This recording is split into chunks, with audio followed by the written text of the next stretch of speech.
Hello students, in this session we are discussing the second part of our laws of motion.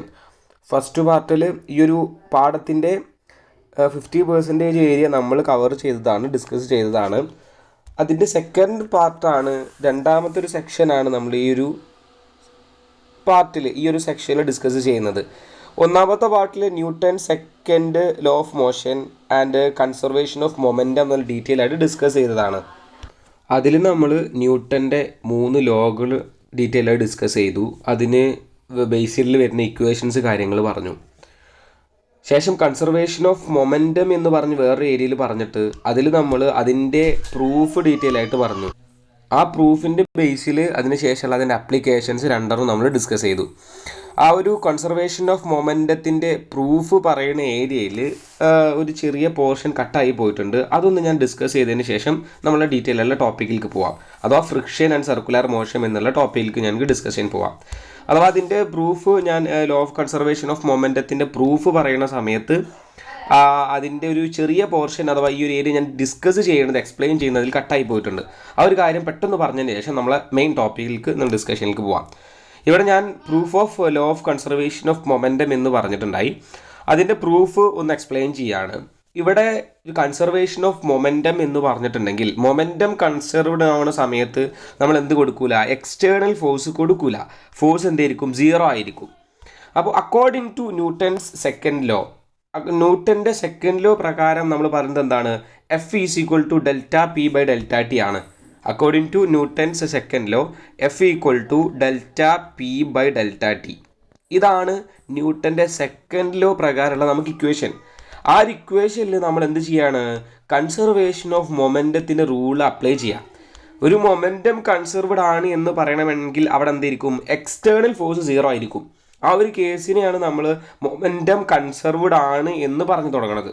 So momentum conserved ആയതുകൊണ്ട് external force 0 ആണ്, F 0 ആയതുകൊണ്ട് ഞാൻ ഈ ഒരു എഫിൻ്റെ സ്ഥാനത്ത് 0 കൊടുത്തു. അപ്പോൾ ഈ ഒരു പൊസിഷനിൽ എന്ത് കിട്ടി, 0 എന്ന് കിട്ടി.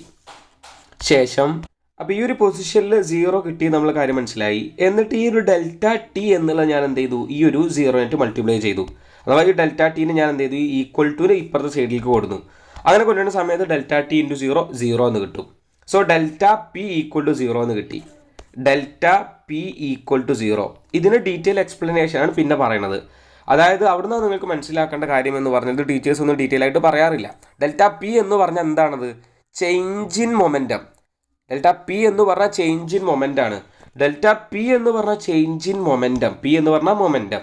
ഈ ഒരു എന്തെങ്കിലും ക്വാണ്ടിറ്റിൻ്റെ ചേഞ്ച് എന്ന് പറഞ്ഞാൽ എന്താ, അതിൻ്റെ ഫൈനൽ വാല്യൂയും ഇനീഷ്യൽ വാല്യൂയും കുറച്ചതാണ് അതിൻ്റെ ചേഞ്ച് എന്ന് പറയുന്നത്, അല്ലേ? നമ്മളുടെ ഡെൽറ്റ വി എന്ന് പറഞ്ഞാൽ എന്താണ്, അതിൻ്റെ ഡെൽറ്റ വി എങ്ങനെ, V2 മൈനസ് V1. നമ്മൾ വെലോസിറ്റി ചേഞ്ച് ഇൻ വെലോസിറ്റി എന്ന് പറഞ്ഞാൽ final velocity minus initial velocity, രണ്ടാമത്തെ വെലോസിറ്റി മൈനസ് ആദ്യത്തെ വെലോസിറ്റി, അങ്ങനെയാണല്ലോ ചേഞ്ച് പറയാറ്. സോ ഇവിടെ ചേഞ്ച് ഇൻ മൊമെൻറ്റം പറയുമ്പോൾ എന്താ വരിക, final momentum minus initial momentum. അത് എന്ന് പറഞ്ഞിട്ട് 0 എന്നാണ് പറഞ്ഞത്. ഫൈനൽ മൊമെൻറ്റവും ഇനീഷ്യൽ മൊമെൻറ്റവും മൈനസ് ചെയ്തപ്പോൾ 0, ചേഞ്ച് 0 എന്നാണ് പറഞ്ഞത്. ഈ 2 വാല്യൂ 0 ആവണമെങ്കിൽ എന്താണ് അവിടുത്തെ കണ്ടീഷൻ ഉണ്ടാവുക, നമ്മൾ 2 വാല്യൂ തമ്മിൽ മൈനസ് ചെയ്തു. ആ സംഖ്യ 0 കിട്ടണം എന്നുണ്ടെങ്കിൽ അവിടെ എന്തായിരിക്കും റൂൾ ഉണ്ടാവുക, നമുക്കിപ്പോൾ 2 മൈനസ് 2 എന്ന് കൊടുത്താലേ 0 കിട്ടുള്ളൂ. ഒരേ സംഖ്യകൾ തമ്മിൽ മൈനസ് ചെയ്താലേ 0 കിട്ടുള്ളൂ, അല്ലേ? വ്യത്യസ്ത സംഖ്യകൾ മൈനസ് ചെയ്താൽ 0 കിട്ടുമോ, ഇല്ല. 5 മൈനസ് 5, അപ്പോൾ 2 ഒരേ സംഖ്യയിൽ മൈനസ് ചെയ്താൽ മാത്രമേ 0 കിട്ടുള്ളൂ. അപ്പോൾ ഇവിടെ P F minus P I എന്ന് പറഞ്ഞത്, അഥവാ momentum of final minus momentum of initial എന്ന് പറയുന്നത് 0 എന്നാണ് പറഞ്ഞിട്ടുള്ളത്. അങ്ങനെയാണെങ്കിൽ ഇവർ രണ്ടാളും സെയിം ആണ്. അഥവാ ഇനീഷ്യലുള്ള മൊമെൻറ്റവും ഫൈനലുള്ള മൊമെൻറ്റവും എന്താണ്, സെയിം ആണ്. അങ്ങനെ പറയുന്നത് വേറെ രീതിയിൽ പറയുന്നതാണ്, കോൺസ്റ്റൻ്റ് ആണ്. അതുകൊണ്ട് പി ഈക്വൽ ടു കോൺസ്റ്റൻറ്റ്. അപ്പോൾ ആദ്യമുള്ള മൊമെൻറ്റവും രണ്ടാമത്തുള്ള മൊമെൻറ്റവും സെയിം ആണെങ്കിൽ അവർ തമ്മിൽ എന്താണ്, ആ ഒരു മോഷനിൽ മൊമെൻറ്റം കോൺസ്റ്റൻ്റ് ആണ്. സോ എന്ത് പറഞ്ഞു, മൊമെൻറ്റം ഈസ് കൺസർവ്ഡ്. ഒരു എക്സ്റ്റേണൽ ഫോഴ്സ് കൊടുക്കാത്ത ഒരു സിസ്റ്റത്തിൽ ആ ഒരു ഒബ്ജക്റ്റിൻ്റെ മൊമെൻറ്റം എന്ന് പറഞ്ഞാൽ കൺസർവ്ഡ് ആണ്. ഒരു സിസ്റ്റം ഓഫ് പാർട്ടിക്കിൾസ് ഉണ്ടെന്ന് വിചാരിക്കുക, അവിടെയുള്ള ടോട്ടൽ മൊമെൻറ്റം എന്ന് പറയുന്നത് എന്തായിരിക്കും, കോൺസ്റ്റൻ്റ് ആയിരിക്കും. അത് നമ്മൾ തെളിയിക്കുകയാണ് ഇവിടെ ചെയ്തിട്ടുള്ളത്. എക്സ്റ്റേണൽ ഫോഴ്സ് 0 ഇല്ലാത്ത കണ്ടീഷൻ 0 കൊടുത്തു. എക്സ്റ്റേണൽ ഫോഴ്സ് 0 എന്ന് കൊടുത്ത സമയത്ത് നമുക്ക് എന്താ കിട്ടി, ഡെൽറ്റ പി ഈക്വൽ ടു 0 എന്ന് കിട്ടി. ഡെൽറ്റ പി 0 ആണെങ്കിൽ ഈ ഒരു എക്സ്പ്ലനേഷൻ വെച്ചിട്ട് പറയുകയാണെങ്കിൽ P is equal to constant എന്ന് കിട്ടി. അപ്പോൾ ഈ ഒരു എക്സ്പ്ലനേഷനാണ് കേൾക്കാനുള്ളത്. ഇന്ന് നമ്മളെ മെയിൻ ടോപ്പിക്കായ ഫ്രിക്ഷൻ എന്ന് പറഞ്ഞ ടോപ്പിക്കിലേക്ക് പോവാം. ഇനി നമുക്ക് പഠിക്കാനുള്ള വളരെ ഇമ്പോർട്ടൻ്റ് ആയ 2 ടോപ്പിക്കുകളാണ് ഫ്രിക്ഷൻ ആൻഡ് സർക്കുലാർ മോഷൻ.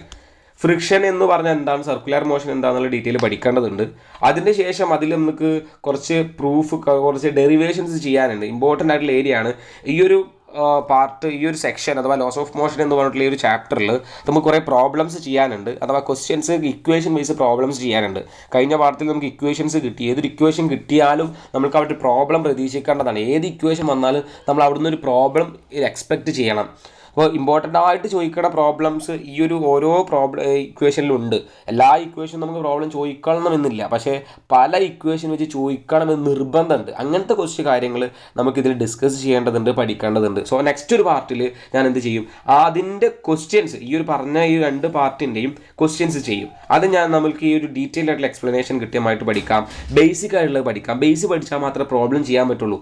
ആദ്യം തന്നെ നമുക്ക് പ്രോബ്ലം ചെയ്യാൻ കഴിയില്ല. ഒരു പ്രോബ്ലമായിട്ടുള്ള കാര്യം അറിയണമെങ്കിൽ A to Z നമുക്ക് ബേസിക് അറിയണതാണ്. സോ ഫ്രിക്ഷൻ എന്ന് പറഞ്ഞ ടോപ്പിക്ക് ഡിസ്കസ് ചെയ്യാൻ പോവാണ്. എന്താണ് ഫ്രിക്ഷൻ എന്ന് പറഞ്ഞാൽ എന്താണെന്നുള്ളതാണ്. ഫ്രിക്ഷൻ എന്ന് പറഞ്ഞിട്ടുണ്ടെങ്കിൽ the force that opposes the relative motion between 2 surfaces. Friction എന്ന് പറഞ്ഞ ഒരു ഫോഴ്സാണ്, ഫ്രിക്ഷണൽ ഫോഴ്സ്. ഫ്രിക്ഷൻ എന്ന് പറഞ്ഞാൽ ഒരു ഫോഴ്സാണ്. 2 സർഫസുകൾക്ക് ഇടയിലുള്ള ഫോഴ്സിനെ ശരിക്കും ഫ്രിക്ഷൻ എന്ന് പറയാം. എങ്ങനെയുള്ള റിലേറ്റീവ് മോഷനിലുള്ള 2 സർഫസുകൾക്കിടയിൽ ഉണ്ടാവുന്ന ഫോഴ്സിനെയാണ് ഫ്രിക്ഷണൽ ഫോഴ്സ് അല്ലെങ്കിൽ ഫ്രിക്ഷൻ എന്ന് പറയാം. നമ്മൾ ഒരു പ്രതലത്തിൽ, ഒരു സർഫസിൽ ഒരു ബോഡി വെച്ചിട്ടുണ്ട്. ഈ ബോഡി എന്ത് ചെയ്യാണ്, റിലേറ്റീവ് മോഷൻ എന്ന് പറഞ്ഞാൽ ഈ ഒരു ബോഡി ഈ ഒരു സർഫസിനോട്, ഇതതിൻ്റെ സർഫസാണ്, ആ സർഫസിലാണ് നമ്മളൊരു ബോഡി വെച്ചിട്ടുള്ളത്. ഈ ഒരു സർഫസിനോട് റിലേറ്റീവ് മോഷൻ എന്ന് പറഞ്ഞാൽ എന്താണ്, ഈ ഒരു സർഫസിൻ്റെ മോഷൻ ഈ ഒരു ബോഡിയുടെ മോഷനോട് റിലേറ്റീവായി പറയുന്നതാണ് റിലേറ്റീവ് മോഷൻ എന്ന് പറയുന്നത്. അത്ര സിമ്പിളായിട്ട് പഠിക്കുക. റിലേറ്റീവ് മോഷനെ കുറിച്ച് നമ്മൾ മുമ്പത്തെ പാഠത്തിൽ ഡീറ്റെയിൽ ആയിട്ട് പഠിച്ചതും ഡിസ്കസ് ചെയ്തൊക്കെയാണ്. ഇവിടെ നിങ്ങൾ റിലേറ്റീവ് മോഷൻ മനസ്സിലാക്കേണ്ട രീതിയാണ് ഞാൻ പറയുന്നത്. 2 സർഫസുകൾക്കിടയിലുള്ള ഒബ്ജക്റ്റ്, 2 സർഫസുകളിലെ ഫോഴ്സിനെ ഫ്രിക്ഷണൽ ഫോഴ്സ് എന്ന് പറഞ്ഞു. എങ്ങനെയുള്ള ഒബ്ജക്റ്റാണ്, റിലേറ്റീവ് മോഷനിലായിട്ടുള്ള 2 ഒബ്ജക്റ്റുകൾ, അഥവാ അവിടെയുള്ള സർഫസ്, ഇവിടുത്തെ ബോഡി എന്താണ്, റിലേറ്റീവ് മോഷനിലാണ്. അവരെ മോഷൻ നമ്മൾ റിലേറ്റീവായി പറയുന്ന റിലേറ്റീവ് മോഷൻ, അത്ര മനസ്സിലാക്കുക. സോ ഈ 2 സർഫസുകൾക്കിടയിൽ ഉള്ള ഫോഴ്സിനെയാണ് നമ്മൾ എന്തെന്ന് പറയുന്നത്, ഫ്രിക്ഷണൽ ഫോഴ്സ് എന്ന് പറയുന്നത്. അത് എങ്ങനത്തെ ഫോഴ്സാണ്, ഒപ്പോസീവ് ഫോഴ്സാണ്. The force that opposes the relative motion. ഇവർ തമ്മിലുള്ള, ഈ ഒരു ബോഡിയുടെയും ഇവർ തമ്മിലുള്ള റിലേറ്റീവ്, ഈ ഒരു ബോഡിൻ്റെ മോഷൻ നമ്മൾ ഈ ഒരു സർഫസിനോട് റിലേറ്റീവായി പറയുകയാണ്. സോ അവിടെ റിലേറ്റീവ് മോഷൻ എന്ന് പറയും. അപ്പോൾ ഈ ഒരു ബോഡിയുടെ മോഷനെ ഒപ്പോസ് ചെയ്യുന്ന രീതിയിലുള്ള സർഫസ് കൊടുക്കുന്ന മോഷനെയാണ് ഫ്രിക്ഷണൽ ഫോഴ്സ്, അല്ലെങ്കിൽ ഫ്രിക്ഷണൽ മോഷൻ അല്ല, ഫ്രിക്ഷണൽ ഫോഴ്സിനെയാണ് നമ്മൾ ഫ്രിക്ഷൻ എന്ന് പറയുന്നത്, അല്ലെങ്കിൽ ഫ്രിക്ഷണൽ ഫോഴ്സ് എന്ന് പറയുന്നത്. അപ്പോൾ ഡീറ്റെയിൽ ആയിട്ട് ഈ ഒരു കാര്യം മനസ്സിലാക്കി വെക്കുക. ഫ്രിക്ഷൻ എന്ന് പറഞ്ഞാൽ എന്താണെന്നുള്ളതാണ്. ഒരു സർഫസ് കൊടുക്കുന്ന ഫോഴ്സാണിത്. നമ്മളിപ്പോൾ നടക്കാൻ വേണ്ടി നമ്മൾ മൂവ്മെൻറ്റിന് വളരെ ഉപകാരപ്പെട്ട സാധനമാണ് ഫ്രിക്ഷൻ എന്ന് പറയുന്നത്. ഫ്രിക്ഷണൽ ഫോഴ്സ് ഇല്ലെങ്കിൽ നമ്മൾക്ക് എന്ത് ചെയ്യാൻ പറ്റില്ല, നല്ല രീതിയിൽ മൂവ് ചെയ്യാൻ കഴിയില്ല. പരിക്കനായിട്ടുള്ള സ്ഥലത്ത് ഫ്രിക്ഷണൽ ഫോഴ്സ് കൂടുതലാണെന്നും മിനുസായിട്ടുള്ള ടൈലിട്ട ഏരിയകളിൽ ഫ്രിക്ഷണൽ ഫോഴ്സ് കുറവാണ് എന്നൊക്കെ നമ്മൾ പറയാറുണ്ട്. ഫ്രിക്ഷണൽ ഫോഴ്സ് തീരെ ഇല്ല എന്നുണ്ടെങ്കിൽ നമ്മൾ എന്ത് ചെയ്യും, വീഴൽ കൂടും. നമ്മളിപ്പോൾ ഒരു ടൈലിൽ വെള്ളമായി കഴിഞ്ഞാൽ നമ്മൾ വഴുതി വീഴാൻ സാധ്യത ഉണ്ട് എന്നൊക്കെ പറയാറില്ലേ. എങ്ങനെയാണ്, ഫ്രിക്ഷണൽ ഫോഴ്സ് കുറയുന്നത് കൊണ്ടാണ് നമ്മൾ അങ്ങനെ വഴുതി വീഴുന്നത്. പരിക്കനായിട്ടുള്ള സ്ഥലത്ത് എന്താണ്, പരിപരുത്ത സ്ഥലത്ത് അല്ലെങ്കിൽ ടാറിട്ട ഏരിയകളിലൊക്കെ നമുക്ക് സുഖമായിട്ട് നടക്കാൻ പറ്റും, ഫ്രിക്ഷണൽ ഫോഴ്സ് കൂടിയത് കൊണ്ടാണ് അതൊക്കെ. അപ്പോൾ അതിൻ്റെ ഡീറ്റെയിൽ എക്സ്പ്ലനേഷനിലേക്ക് ഞാൻ എന്താണ് വരുന്നുണ്ട്. അപ്പോൾ അപ്ലിക്കേഷനായിട്ട് നിങ്ങൾ കാര്യങ്ങൾ പറയുമ്പോൾ നിങ്ങൾക്ക് മനസ്സിലാവും എന്നുള്ളത് കൊണ്ടാണ് ആ ഒരു എക്സ്പ്ലനേഷൻ കൊടുത്തത്. അപ്പോൾ ഫ്രിക്ഷണൽ ഫോഴ്സ് എന്താണെന്നുള്ളത് മനസ്സിലായി. ഈ ഒരു ഡെഫിനേഷൻ ഡീറ്റെയിൽ ആയിട്ട് പഠിക്കുക. ഞാൻ ഈ പറഞ്ഞ കാര്യങ്ങൾ മനസ്സിലാക്കിയതിന് ശേഷം ഈ ഒരു കാര്യം പഠിക്കുക. ഒരു സർഫസ് കൊടുക്കുന്ന ഫോഴ്സ് ആണെന്നുള്ളതും അവർ തമ്മിലുള്ള റിലേറ്റീവ് മോഷനെ എതിർക്കണതിൽ, ഒപ്പോസ് ചെയ്യണ രീതിയിൽ സർഫസ് കൊടുക്കണ അല്ലെങ്കിൽ ആ ഒരു പ്രതലം കൊടുക്കണ ഫോഴ്സിനെയാണ് എന്തെന്ന് പറയുന്നത്, ഫ്രിക്ഷണൽ ഫോഴ്സ് എന്ന് പറയുന്നത്. ഓക്കെ, അപ്പോൾ ഈ ഒരു കാര്യം, ഇതിന് ഡീറ്റെയിൽ ആയിട്ട് കാര്യം പറയുന്ന സമയത്ത് എല്ലാ കാര്യങ്ങളും നിങ്ങൾക്ക് മനസ്സിലാവും. 2 ടൈപ്പായിട്ടാണ് ഫ്രിക്ഷണൽ ഫോഴ്സുകളുള്ളത്. ഫ്രിക്ഷൻ 2 ടൈപ്പാണുള്ളത്. ഏതൊക്കെ തരത്തിലാണ്, there are 2 types of frictions. ഒന്ന് സ്റ്റാറ്റിക് ആൻഡ് കൈനറ്റിക് ഫ്രിക്ഷൻ. ഒന്ന് സ്റ്റാറ്റിക് ഫ്രിക്ഷൻ ഉണ്ട്, മറ്റേ കൈനറ്റിക് ഫ്രിക്ഷൻ. സ്റ്റാറ്റിക് ഫ്രിക്ഷൻ എന്താണ്, കൈനറ്റിക് ഫ്രിക്ഷൻ എന്താണ്, ലോ ഓഫ് സ്റ്റാറ്റിക് ഫ്രിക്ഷൻ എന്താണ്, ലോ ഓഫ് കൈനറ്റിക് ഫ്രിക്ഷൻ എന്താണ് എന്നുള്ളതൊക്കെ ഡീറ്റെയിൽ ആയിട്ട് നമുക്കിവിടെ പഠിക്കേണ്ടതുണ്ട്. നമുക്ക് ആ ഒരു ടോപ്പിക്കിലേക്ക് പോവാം. ഇവിടെ ഞാൻ എന്ത് ചെയ്തിട്ടുണ്ട്, 2 ഒബ്ജക്റ്റിൻ്റെ മൂവ്മെൻറ്റ് പറയുന്നുണ്ട്, ഫ്രിക്ഷണൽ ഫോഴ്സ് പറയുന്നുണ്ട്. ഇവിടെ ഒരു ഒബ്ജക്റ്റ് വെറുതെ ഇരിക്കുകയാണ്, മൂവ് ചെയ്തിട്ടില്ല, മൂവ് ചെയ്യാൻ തുടങ്ങണുള്ളൂ, ആ ഒരു മൂവിന് സ്റ്റാർട്ടിങ് പൊസിഷനിൽ ഇരിക്കുകയാണ്, മൂവ് ചെയ്തിട്ടില്ല, ഈ ഒരു ഒബ്ജക്റ്റ് അറ്റ് റെസ്റ്റ് ഇതിലിരിക്കുന്ന സമയത്ത് ഈ ഒരു ഫോഴ്സ് നമ്മൾ എന്ത് ചെയ്യണം, ഇങ്ങനെ മൂവ് ചെയ്യാൻ വേണ്ടി ഒരു ഫോഴ്സ് കൊടുക്കണമല്ലോ അല്ലേ. ഒരു ഒബ്ജക്റ്റിനെ ഇവിടെ നിന്ന് അങ്ങനെ മൂവ് ചെയ്യിക്കണം എന്നുണ്ടെങ്കിൽ നമ്മൾക്ക് എന്തെങ്കിലും ഒരു ഫോഴ്സ് കൊടുക്കണം. സോ നമ്മളൊരു ഫോഴ്സ് കൊടുത്ത് തുടങ്ങുന്ന സമയത്ത് ഈ ഒരു സർഫസ് എന്ത് ചെയ്യും, അതിന് ഒപ്പോസ് ചെയ്യുന്ന രീതിയിൽ ഒരു ഫോഴ്സ് കൊടുക്കും. ആ ഫോഴ്സിന് പറഞ്ഞ പേരാണ് ഫ്രിക്ഷണൽ ഫോഴ്സ്. ഇവിടെ ഒരു ഒബ്ജക്റ്റ് മൂവ് ചെയ്യാൻ തുടങ്ങണത്, മൂവ് ചെയ്യുന്നതിന് മുമ്പുള്ള ഫോഴ്സ് ആയതുകൊണ്ട് സ്റ്റാറ്റിക് ഫ്രിക്ഷൻ എന്ന് പറയും. F static friction. നമ്മൾ എന്ത് ചെയ്യാണ്, ഈ ഒരു ഒബ്ജക്റ്റിനെ മൂവ് ചെയ്ത് സ്റ്റാർട്ട് ചെയ്യാണ്. മൂവ് ചെയ്തു പറഞ്ഞാൽ ഈ ഒരു ഒബ്ജക്റ്റ് എന്ത് ചെയ്തു, മൂവ് ചെയ്യാൻ തുടങ്ങി. മൂവ് ചെയ്തിട്ട് മൂവ് ചെയ്ത് ഇങ്ങനെ പോവാണ്. കൈനറ്റിക് ആയിട്ട് മൂവ് ചെയ്ത് കൊണ്ടിരിക്കുന്ന ഒരു ഒബ്ജക്റ്റിന് സർഫസ് അതിന് ആ ഒരു മോഷൻ ഒപ്പോസ് ചെയ്യുന്ന രീതിയിൽ ഫോഴ്സ് കൊടുക്കുന്ന ഫോഴ്സിന് പറഞ്ഞ പേരാണ് കൈനറ്റിക് ഫ്രിക്ഷൻ. അതായത് മനസ്സിലാക്കുക എന്താണ് സ്റ്റാറ്റിക് ഫ്രിക്ഷൻ, എന്താണ് കൈനറ്റിക് ഫ്രിക്ഷൻ എന്ന് മനസ്സിലാക്കുക. സ്റ്റാറ്റിക് എന്ന് പറഞ്ഞാൽ എന്താണ്, ഒബ്ജക്റ്റ് മൂവ് ചെയ്യുന്നില്ല, സ്റ്റാറ്റിക് ആണ്. സ്റ്റാച്ചു എന്ന് പറഞ്ഞില്ലേ, സ്റ്റാറ്റിക് എന്ന റെസ്റ്റ് ആണ്. കൈനറ്റിക് എന്ന് പറഞ്ഞാൽ എന്താ, കൈനറ്റിക് അതോ മൂവ് ചെയ്യാണ്. അപ്പോൾ സ്റ്റാറ്റിക് ആയിട്ടുള്ള ഫ്രിക്ഷൻ എന്ന് പറഞ്ഞാൽ എന്താണ്, ഈ ഒരു ഒബ്ജക്റ്റ് മൂവ് ചെയ്യാൻ തുടങ്ങുന്നതിന് മുമ്പുള്ള ആ ഒരു സ്റ്റേറ്റിനെയാണ് സ്റ്റാറ്റിക് ഫ്രിക്ഷൻ. അഥവാ റെസ്റ്റിലിരിക്കണ ഈ ഒരു സ്റ്റേറ്റിൽ മൂവ് ചെയ്യാൻ തുടങ്ങാൻ വേണ്ടി നമ്മൾ എന്ത് ചെയ്യണം, ഫോഴ്സ് ഇങ്ങനെ കൊടുത്തു തുടങ്ങും. അപ്പോൾ എന്ത് ചെയ്യും, ആ ഒരു മൂവ് ചെയ്യുന്നതിന് മുമ്പ് എന്ത് ചെയ്യും, ആ ഒരു ഒബ്ജക്റ്റിന് സർഫസ് എന്ത് ചെയ്യും, ആ ഒരു മൂവ്മെൻറ്റ് ഒപ്പോസ് ചെയ്യുന്ന രീതിയിൽ ഒപ്പോസ് ചെയ്യാൻ വേണ്ടിയിട്ട് അതിന് ഒപ്പോസിറ്റ് സൈഡിലേക്ക് ഒരു ഫോഴ്സ് കൊടുക്കും. ആ ഒരു ഫോഴ്സിന് പറഞ്ഞ പേരാണ് ഫ്രിക്ഷണൽ ഫോഴ്സ്. അഥവാ ഇവിടെ സ്റ്റാറ്റിക് ആയതുകൊണ്ട് സ്റ്റാറ്റിക് ഫ്രിക്ഷൻ. ആരാണ് ഈ ഫ്രിക്ഷൻ കൊടുക്കുക, സർഫസ് ആണ് കൊടുക്കുക. ഈ ഒരു ബോഡി നമ്മൾ എവിടെ വെച്ചിട്ടുള്ളത്, ഈ ഒരു പ്രതലത്തിലാണ് വെച്ചിട്ടുള്ളത്, ഈ ഒരു സർഫസിലാണ് വെച്ചിട്ടുള്ളത്. ഈ സർഫസിലാണ് ഈ ഒരു ബോഡി ഇരിക്കുന്നത്. ഈ സർഫസ് ആണ് ഇവർക്ക് എന്ത് ചെയ്യുന്നത്, ഫ്രിക്ഷണൽ ഫോഴ്സ് കൊടുക്കുന്നത്. സോ അതിൻ്റെ ബേസിക് ആയിട്ടുള്ള കാര്യം നിങ്ങൾക്ക് മനസ്സിലായി സ്റ്റാറ്റിക് ഫ്രിക്ഷനിൽ. ഇവിടെ കൈനറ്റിക് ഫ്രിക്ഷനിലോ മൂവ് ചെയ്തുകൊണ്ടിരിക്കുന്ന ഒരു ഒബ്ജക്റ്റിന്, റിലേറ്റീവ് മോഷനിലായിട്ടുള്ള ഈ ഒരു ഒബ്ജക്റ്റിന് സർഫസ് എന്ത് ചെയ്യുക, ഫ്രിക്ഷൻ കൊടുത്തുകൊണ്ടേയിരിക്കും. ആ ഒരു മൂവ് ചെയ്യുന്ന ബോഡിയിൽക്കും ഒരു ഫ്രിക്ഷൻ കൊടുത്തുകൊണ്ടിരിക്കും. അങ്ങനെ മൂവ് ചെയ്യുമ്പോൾ കൊടുക്കുന്ന ഫ്രിക്ഷൻ കൈനറ്റിക് ഫ്രിക്ഷൻ. മൂവ് ചെയ്യുന്നതിന് മുമ്പ് കൊടുക്കണം, before the movement, before the motion, അത് കൊടുക്കുന്നത് സ്റ്റാറ്റിക് ഫ്രിക്ഷൻ. അത് ഡീറ്റെയിൽ എന്ത് ചെയ്യുക, അതിൻ്റെ ഒരു എക്സ്പ്ലനേഷൻ പെട്ടെന്ന് നോക്കിയതിന് ശേഷം ഈ പറഞ്ഞ കാര്യങ്ങൾ സ്റ്റേറ്റ്മെൻറ്റ് ആക്കിയിട്ട് എഴുതിയതാണ് നിങ്ങൾക്ക് എഴുതിയെടുക്കാനും നോട്ട് മനസ്സിലാക്കാനും പഠിക്കാനും വേണ്ടിയിട്ട്. സ്റ്റാറ്റിക് ഫ്രിക്ഷൻ എന്ന് പറഞ്ഞാൽ it is the force between two surfaces in contact before there is relative motion between the surface.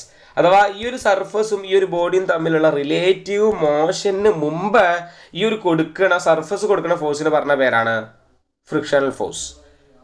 ഈ ഒരു ഫ്രിക്ഷണൽ ഫോഴ്സ് എന്ന് പറഞ്ഞാൽ ഈ ഒരു ബോഡീൻ്റെ ഈ ഒരു സർഫസും ഈ ബിലോ അതിരിക്കുന്ന സർഫസും തമ്മിലുള്ള ഫോഴ്സാണ് ഫ്രിക്ഷണൽ ഫോഴ്സ്.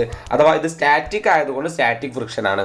അഥവാ ഇത് മൂവ് ചെയ്യുന്നതിന് മുമ്പ്, before the movement, before the relative motion, ഇവർ തമ്മിലുള്ള റിലേറ്റീവ് മോഷൻ സ്റ്റാർട്ട് ചെയ്യുന്നതിന് മുന്നേ ഉള്ള ഫ്രിക്ഷണൽ ഫോഴ്സ് അഥവാ സർഫസ് കൊടുക്കണ ആ ഒരു ബോഡിയിൽ കൊടുക്കുന്ന ഫ്രിക്ഷണൽ ഫോഴ്സിന് പറഞ്ഞ പേരാണ് സ്റ്റാറ്റിക് ഫ്രിക്ഷൻ. ആ ഒരു സ്റ്റാറ്റിക് ഫ്രിക്ഷൻ എന്ന് പറഞ്ഞു കഴിഞ്ഞാൽ അതിൻ്റെ കുറച്ച് കാര്യങ്ങൾ നമുക്ക് പഠിക്കാനുണ്ട്. സ്റ്റാറ്റിക് ഫ്രിക്ഷന് നമുക്ക് കണ്ടുപിടിക്കാൻ the maximum value of static friction പറഞ്ഞ പേരാണ് F max, limiting value of static friction എന്ന് പറയും. ഇതിന് പറഞ്ഞ പേരാണ് എഫ് മാക്സ് എന്ന് പറഞ്ഞാൽ എന്താണ്, maximum value of static friction. അതായത് ഈ ഒരു എഫ് എത്രത്തോളം മാക്സിമം എത്ര വരും എന്നുള്ള വാല്യൂ. നമ്മളിപ്പോൾ ഇവൻ മൂവ് ചെയ്യാനിപ്പോൾ നമ്മൾ ഫോഴ്സ് കൊടുത്തുകൊണ്ടേ ഇരിക്കുകയാണ്.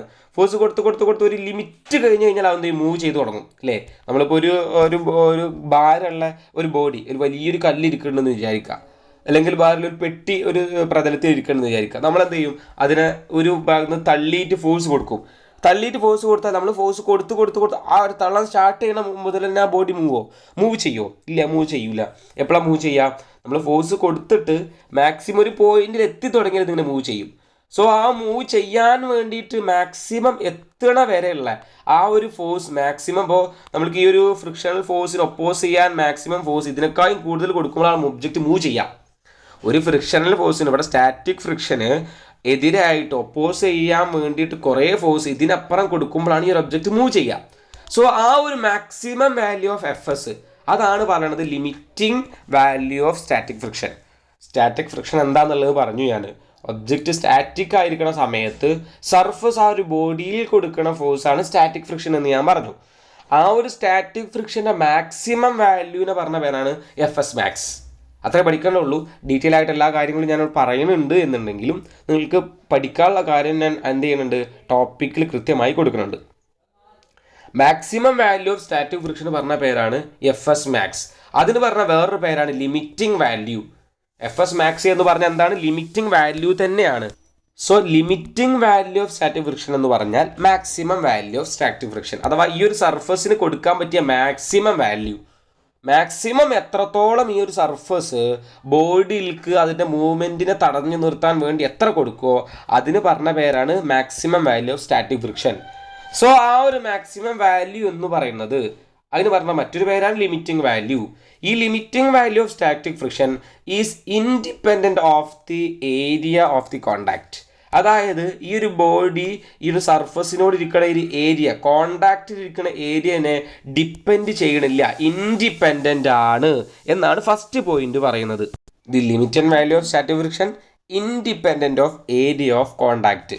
അതായത് ഈ പറഞ്ഞ എഫ് എസ് ഉണ്ടല്ലോ, അല്ലെങ്കിൽ എഫ് എസ് മാക്സ് ഉണ്ടല്ലോ, maximum value of static friction ഉണ്ടല്ലോ, അത് അതിൻ്റെ ഏരിയനെ എന്ത് ചെയ്യണില്ല? ഡിപ്പെൻഡ് ചെയ്യണില്ല. ഏരിയ കൂടിയാലും ഏരിയ കുറഞ്ഞാലും എഫ് എസ് മാക്സിൻ്റെ വാല്യൂ ആ ഒരു ബോഡീനെ സംബന്ധിച്ചിടത്തോളം സെയിം ആയിരിക്കും. ആ ഒരു ബോഡി കൂടുതൽ ഏരിയയുള്ള സ്പേസിലിരുന്നാലും കുറഞ്ഞ ഏരിയയുള്ള സ്പേസിലിരുന്നാലും അവിടെ ഉണ്ടാവുന്ന എഫ് എസ് മാക്സ്, സ്റ്റാറ്റിക് ഫ്രിക്ഷൻ്റെ മാക്സിമം വാല്യൂ അല്ലെങ്കിൽ limiting value of static friction same ആയിരിക്കും എന്നാണ് ഫസ്റ്റ് പോയിന്റ് പറയുന്നത്. രണ്ടാമത്തെ പോയിന്റ് എന്താ പറഞ്ഞത്? Limiting value of static friction അഥവാ F S max varies with normal force. ഒരു ബോഡിക്ക് ആ സർഫസിനോട് പെർപെൻഡിക്കുലർ ആയിട്ട് ഉണ്ടാവുന്ന ഫോഴ്സിന് പറഞ്ഞ പേരാ നോർമൽ ഫോഴ്സ് എന്ന് പറയാം. ഇപ്പോൾ ഈ ഒരു ബോഡി ഇവിടെ ഇരിക്കുന്നുണ്ട്, ഈ ഒരു ബോഡിക്ക് ഇതിൻ്റെ സർഫസിനോട് പെർപെൻഡിക്കുലർ ആയിട്ട് ബോഡിൻ്റെ സെൻറ്ററിൽ മുകളിലേക്കുള്ള ഫോഴ്സിന് പറഞ്ഞ പേരാ നോർമൽ ഫോഴ്സ് എന്ന് പറയാം. നോർമൽ എന്ന് പറഞ്ഞാൽ പെർപെൻഡിക്കുലർ എന്നർത്ഥം. ഫിസിക്സിൽ നോർമൽ എന്നതുകൊണ്ട് ഉദ്ദേശിക്കുന്നത് ആ ഒരു ബോഡിനോട് പെർപെൻഡിക്കുലർ എന്നുള്ളത്, അല്ലെങ്കിൽ നോർമൽ ആയിട്ട് എന്നുള്ളതല്ല. നോർമൽ ആയിട്ടൊരു ഫോഴ്സ് ആക്ട് ചെയ്യുക എന്ന് പറഞ്ഞാൽ, ഒരു ബോഡിയിൽ നോർമൽ ആയിട്ടൊരു ഫോഴ്സ് ആക്ട് ചെയ്യുക എന്ന് പറഞ്ഞാൽ അവിടെ പെർപെൻഡിക്കുലർ ആയിട്ടൊരു ഫോഴ്സ് ആക്ട് ചെയ്യുക എന്നുള്ളതാണ് നോർമൽ എന്ന് വേർഡ് കൊണ്ട് ഉദ്ദേശിക്കുന്നത്. സോ ഇവിടെ എന്താണ് പറഞ്ഞത്? ഇവിടെ വാരി ചെയ്യും, അഥവാ ഈ എഫ് എസ് മാക്സ് വാരി ചെയ്യും വിത്ത് നോർമൽ ഫോഴ്സ്. നോർമൽ ഫോഴ്സിനനുസരിച്ചിട്ട് ആ ഒരു കാര്യം അല്ലെങ്കിൽ ഒരു ഫ്രിക്ഷണൽ ഫോഴ്സ് എന്ത് ചെയ്യും? വാരി ചെയ്യുന്നതാണ് പറയുന്നത്. സോ അതിൻ്റെ ഡീറ്റെയിൽ എക്സ്പ്ലനേഷൻ നമ്മൾ നെക്സ്റ്റ് പാർട്ടിൽ വരുന്നുണ്ട്. ഇതിനെ ഡീറ്റെയിൽ ആയിട്ട് നമ്മൾ ഡെറിവേഷൻ ചെയ്യാൻ പോകുന്നുണ്ട്. സോ അതിൻ്റെ എക്സ്പ്ലനേഷൻ നമ്മൾ നോർമൽ ഫോഴ്സ് എങ്ങനെയാണ് ഒരു ബോഡിയിൽ ഉണ്ടാവുക എങ്ങനെയാണെന്നുള്ളത് നമ്മൾ വരച്ച് കാണിക്കുന്നുണ്ട്. സോ നമുക്ക് ഈ ഒരു പോയിന്റ്, നമുക്ക് രണ്ട് പോയിന്റുകൾ മനസ്സിലാക്കി പഠിക്കുക. എഫ് എസ് മാക്സ് എന്ന് പറയുന്നത് ഏരിയനെ ഇൻഡിപെൻഡൻ്റ് ആണ്, ഡിപ്പെൻഡ് ചെയ്യുന്നില്ല. അത് എങ്ങനെയാണ് വേരി ചെയ്യണത്? മാറിക്കൊണ്ടിരിക്കുന്നത്, എഫ് എസ് മാക്സ് മാറിക്കൊണ്ടിരിക്കുന്നത് അതിനെ നോർമൽ ഫോഴ്സിനോട് ഡിപ്പെൻഡ് ചെയ്തിട്ടാണ്. നോർമൽ ഫോഴ്സ് എന്ന് പറഞ്ഞാൽ ഒരു ബോഡിയുടെ ആ ബോഡി ഇരിക്കുന്ന സർഫസിനോട് പെർപെൻഡിക്കുലർ ആയിട്ട് ആ ഒരു ബോഡിയിലേക്ക് ഉണ്ടാവുന്ന മേലേക്കുള്ള ഫോഴ്സിന് പറഞ്ഞ പേരാണ് നോർമൽ ഫോഴ്സ് എന്ന് പറയുന്നത്. സോ അതിൻ്റെ ഡീറ്റെയിൽ എക്സ്പ്ലനേഷൻ നമുക്ക് വീണ്ടും കേൾക്കാവുന്നതാണ്. ആ ഒരു രണ്ട് പോയിന്റുകൾ വെച്ചിട്ട് നമ്മൾ എന്ത് ചെയ്തിട്ടുണ്ട്? ഒരു ഇക്വേഷൻ ഇവിടെ പറയുന്നുണ്ട്. ആ ഇക്വേഷൻ നമുക്ക് ആവശ്യമാണ്. നമ്മൾ പറഞ്ഞു ഈ എഫ് എസ് മാക്സ് എന്ന് പറയുന്നത് നോർമൽ ഫോഴ്സിന് അഥവാ എന്നിനെ, നോർമൽ ഫോഴ്സ് ആ എന്നിനെ മാത്രമേ ഡിപ്പെൻഡ് ചെയ്യുന്നുള്ളൂ എന്ന് പറഞ്ഞു. സോ അത് വെച്ച് നമ്മൾ ഇക്വേഷൻ എഴുതി. F S max directly proportional to N. F S max directly proportional ആണ് ആരോട്? നോർമൽ ഫോഴ്സിനോട് ഡയറക്ട്ലി പ്രൊപ്പോർഷണൽ ആണ്. എഫ് എസ് മാക്സ് എന്ന് പറഞ്ഞാൽ എന്താ? Maximum value of static friction. Static friction ആരോട് ഡയറക്ട്ലി പ്രൊപ്പോർഷണലാണ്? നോർമൽ ഫോഴ്സിനോട് ഡയറക്ട്ലി പ്രൊപ്പോർഷണലാണ്. സോ ഞാൻ എന്ത് ചെയ്തു? ആ റിലേഷൻ എഴുതി. Directly proportional normal force. Normal ഫോഴ്സിന് കൂടുന്നതിനനുസരിച്ചിട്ട് ഫ്രിക്ഷണൽ ഫോഴ്സ് കൂടും. നോർമൽ ഫോഴ്സ് കുറയുന്നതിനനുസരിച്ചിട്ട് എന്ത് ചെയ്യും? ഫ്രിക്ഷണൽ ഫോഴ്സ് കുറയും. സോ അതാണ് ഡയറക്ട്ലി പ്രൊപ്പോർഷണൽ എന്നതുകൊണ്ട് ഉദ്ദേശിക്കുന്നത്. സോ ആ ഒരു പ്രൊപ്പോർഷണാലിറ്റി സൈൻ അവിടുന്ന് മാറ്റിയിട്ട് ഈക്വൽ ടു നിട്ടു. ആ ഒരു പ്രൊപ്പോർഷണാലിറ്റി സൈൻ മാറ്റി ഈക്വൽ ടു നിട്ടു. ആ ഈക്വൽ ടു കൊടുക്കുന്ന സമയത്ത് നമുക്കൊരു കോൺസ്റ്റന്റ് കൊടുക്കണം. ആ ഒരു കോൺസ്റ്റന്റ് നമ്മളോട് കൊടുത്തു മ്യൂ എസ്. അപ്പോൾ നമുക്ക് F S max equal to mu S N എന്ന് കിട്ടി. മ്യൂ എസ് എന്ന് പറഞ്ഞിട്ടുണ്ടെങ്കിൽ coefficient of static friction. Mu S is called coefficient of static friction. Static ഫ്രിക്ഷന്റെ കോയിഫിഷ്യന്റിന് പറഞ്ഞ പേരാണ് മ്യൂ എസ്. നമ്മളിവിടെ എന്താണ് ചെയ്തത്? ഈ പറഞ്ഞ സ്റ്റാറ്റിക് ഫ്രിക്ഷന്റെ മാക്സിമം വാല്യൂ കിട്ടാനുള്ള റിലേഷൻ നമ്മൾ എഴുതി. ആ ഒരു റിലേഷനിൽ ആ ഒരു പ്രൊപ്പോർഷണാലിറ്റി സൈൻ അവിടുന്ന് മാറ്റിയിട്ട് നമ്മൾ ഈക്വൽ ടു ഇട്ടു. ആ ഒരു പ്രൊപ്പോർഷണാലിറ്റി സൈന് മാറ്റി ഈക്വൽ ടു കൊടുക്കുന്ന സമയത്ത് നമ്മൾ എന്ത് കൊടുക്കണം? ആ ഒരു പ്രൊപ്പോർഷണാലിറ്റി കോൺസ്റ്റന്റ് കൊടുക്കണം. അതാണ് മ്യൂ എസ്. ആ മ്യൂ എസിന് പറഞ്ഞ പേരാണ് കോയിഫിഷ്യന്റ് ഓഫ് സ്റ്റാറ്റിക് ഫ്രിക്ഷൻ. അപ്പോൾ നമുക്ക് ഇക്വേഷൻ കിട്ടി. F S max equal to mu S N. ഈ ഒരു ഇക്വേഷന് പറഞ്ഞ പേരാണ് ലോ ഓഫ് സ്റ്റാറ്റിക് ഫ്രിക്ഷൻ. നമ്മൾ സ്റ്റാറ്റിക് ഫ്രിക്ഷൻ പഠിച്ചില്ലേ? ആ ഒരു സ്റ്റാറ്റിക് ഫ്രിക്ഷൻ, നമ്മളിവിടെ സ്റ്റാറ്റിക് ഫ്രിക്ഷൻ എന്താണ് അതിൻ്റെ ഡീറ്റെയിൽസ് കാര്യങ്ങൾ പറഞ്ഞു. അപ്പോൾ ആ ഒരു സ്റ്റാറ്റിക് ഫ്രിക്ഷൻ്റെ നമുക്ക് ലോ ഓഫ് സ്റ്റാറ്റിക് ഫ്രിക്ഷൻ പറയേണ്ടതുണ്ട്. ലോ ഓഫ് സ്റ്റാറ്റിക് ഫ്രിക്ഷൻ എന്ന് പറഞ്ഞാൽ F S max equal to mu S N അല്ലെങ്കിൽ F S max less than or equal to mu S N എന്ന് പറയുന്നതാണ് ലോ ഓഫ് സ്റ്റാറ്റിക് ഫ്രിക്ഷൻ. അഥവാ law of static friction പറയാണ് F S max കൂടണം എന്നുണ്ടെങ്കിൽ normal force കൂടണം. Normal force increase ചെയ്ത് കഴിഞ്ഞാൽ എഫ് എസ് മാക്സ് കൂടും എന്ന് പറയുന്നതാണ് ലോ ഓഫ് സ്റ്റാറ്റിക് ഫ്രിക്ഷൻ. അപ്പോൾ ലോ ഓഫ് സ്റ്റാറ്റിക് ഫ്രിക്ഷൻ ചോദിച്ചു കഴിഞ്ഞാൽ ഇറ്റ് ഈസ് സ്റ്റേറ്റ് ദാറ്റ് എന്ന് എഴുതിയിട്ട് ഈ ഒരു ഇക്വേഷൻ എഴുതിയാൽ മാത്രം മതി. ഈ ഒരു ഇക്വേഷനാണ് ശരിക്കും ലോ ഓഫ് സ്റ്റാറ്റിക് ഫ്രിക്ഷൻ എന്ന് പറയുന്നത്. അപ്പോൾ നിങ്ങൾക്ക് സ്റ്റാറ്റിക് ഫ്രിക്ഷൻ എന്താണെന്നുള്ളത് മനസ്സിലായി, അത് എന്തിനു ഡിപ്പെൻഡ് ചെയ്യണമെന്നുള്ളത് മനസ്സിലായി. ലോ ഓഫ് സ്റ്റാറ്റിക് ഫ്രിക്ഷൻ പറഞ്ഞു. സ്റ്റാറ്റിക് ഫ്രിക്ഷൻ എന്ന് പറഞ്ഞിട്ടുണ്ടെങ്കിൽ ഒരു ഒബ്ജക്റ്റ് സ്റ്റാറ്റിക് ആയിട്ട് റെസ്റ്റിൽ ഇരിക്കുന്ന സമയത്ത് അഥവാ മോഷൻ്റെ നേരെ റിലേറ്റീവ് മോഷൻ സ്റ്റാർട്ട് ചെയ്യുന്നതിന് മുമ്പുള്ള സ്റ്റേറ്റിൽ ആ ഒരു സർഫസ് അതിൻ്റെ ബോഡിയിലേക്ക് കൊടുക്കണ ഒപ്പോസ് ചെയ്യണ ഫോഴ്സിന് പറഞ്ഞ പേരാണ് frictional force, static frictional force. ആ ഒരു ബോഡി മൂവ് ചെയ്യാൻ വേണ്ടി തുടങ്ങുന്നതിന് മുമ്പ് ആ ഒരു സർഫസ് അതിൻ്റെ മൂവ്മെൻറ്റിനെ എതിർക്കുന്ന രീതിയിൽ ഒപ്പോസ് ചെയ്യുന്ന രീതിയിൽ ഒപ്പോസിറ്റ് ആയിട്ട് കൊടുക്കുന്ന ഫോഴ്സിന് പറഞ്ഞ പേരാണ് സ്റ്റാറ്റിക് ഫ്രിക്ഷണൽ ഫോഴ്സ് എന്ന് പറയുന്നത്. ഈ ഒരു സ്റ്റാറ്റിക് ഫ്രിക്ഷൻ എന്ത് ചെയ്യുന്നുണ്ട്? അതിൻ്റെ നോർമൽ ഫോഴ്സിനെ ഡിപ്പെൻഡ് ചെയ്യുന്നുണ്ട്, അതിന് ഏരിയനെ ഡിപ്പെൻഡ് ചെയ്യണില്ല. നോർമൽ ഫോഴ്സ് എന്ന് പറഞ്ഞിട്ടുണ്ടെങ്കിൽ സർഫസിനോട് പെർപെൻഡിക്കുലർ ആയിട്ട് ആ ബോഡിയിലൂടെ ആക്ട് ചെയ്യുന്ന ഫോഴ്സിന് പറഞ്ഞ പേരാണ് നോർമൽ ഫോഴ്സ് എന്ന് പറയുന്നത്. നോർമൽ ഫോഴ്സ് കൂട്ടിക്കഴിഞ്ഞാൽ എഫ് എസ് മാക്സിൻ്റെ വാല്യൂ കൂടും, നോർമൽ ഫോഴ്സ് കുറച്ച് കഴിഞ്ഞാൽ എഫ് എസ് മാക്സിൻ്റെ വാല്യൂ കുറയും. അത് പറയുന്നതാണ് ലോ ഓഫ് സ്റ്റാറ്റിക് ഫ്രിക്ഷൻ. ഈ ഒരു ഏരിയ നമ്മൾ ഡീറ്റെയിൽ ആയിട്ട് കംപ്ലീറ്റ് ചെയ്തു. ഈ ഒരു ഏരിയ കൃത്യമായിട്ട് മനസ്സിലാവും. നിങ്ങൾ എന്ത് ചെയ്യണം? റിപ്പീറ്റ് ചെയ്ത് കേൾക്കുക. ആദ്യമായിട്ട് കേൾക്കുകയാണ് എന്നുണ്ടെങ്കിൽ കുറച്ച് കാര്യം നിങ്ങൾക്ക് കിട്ടൂല.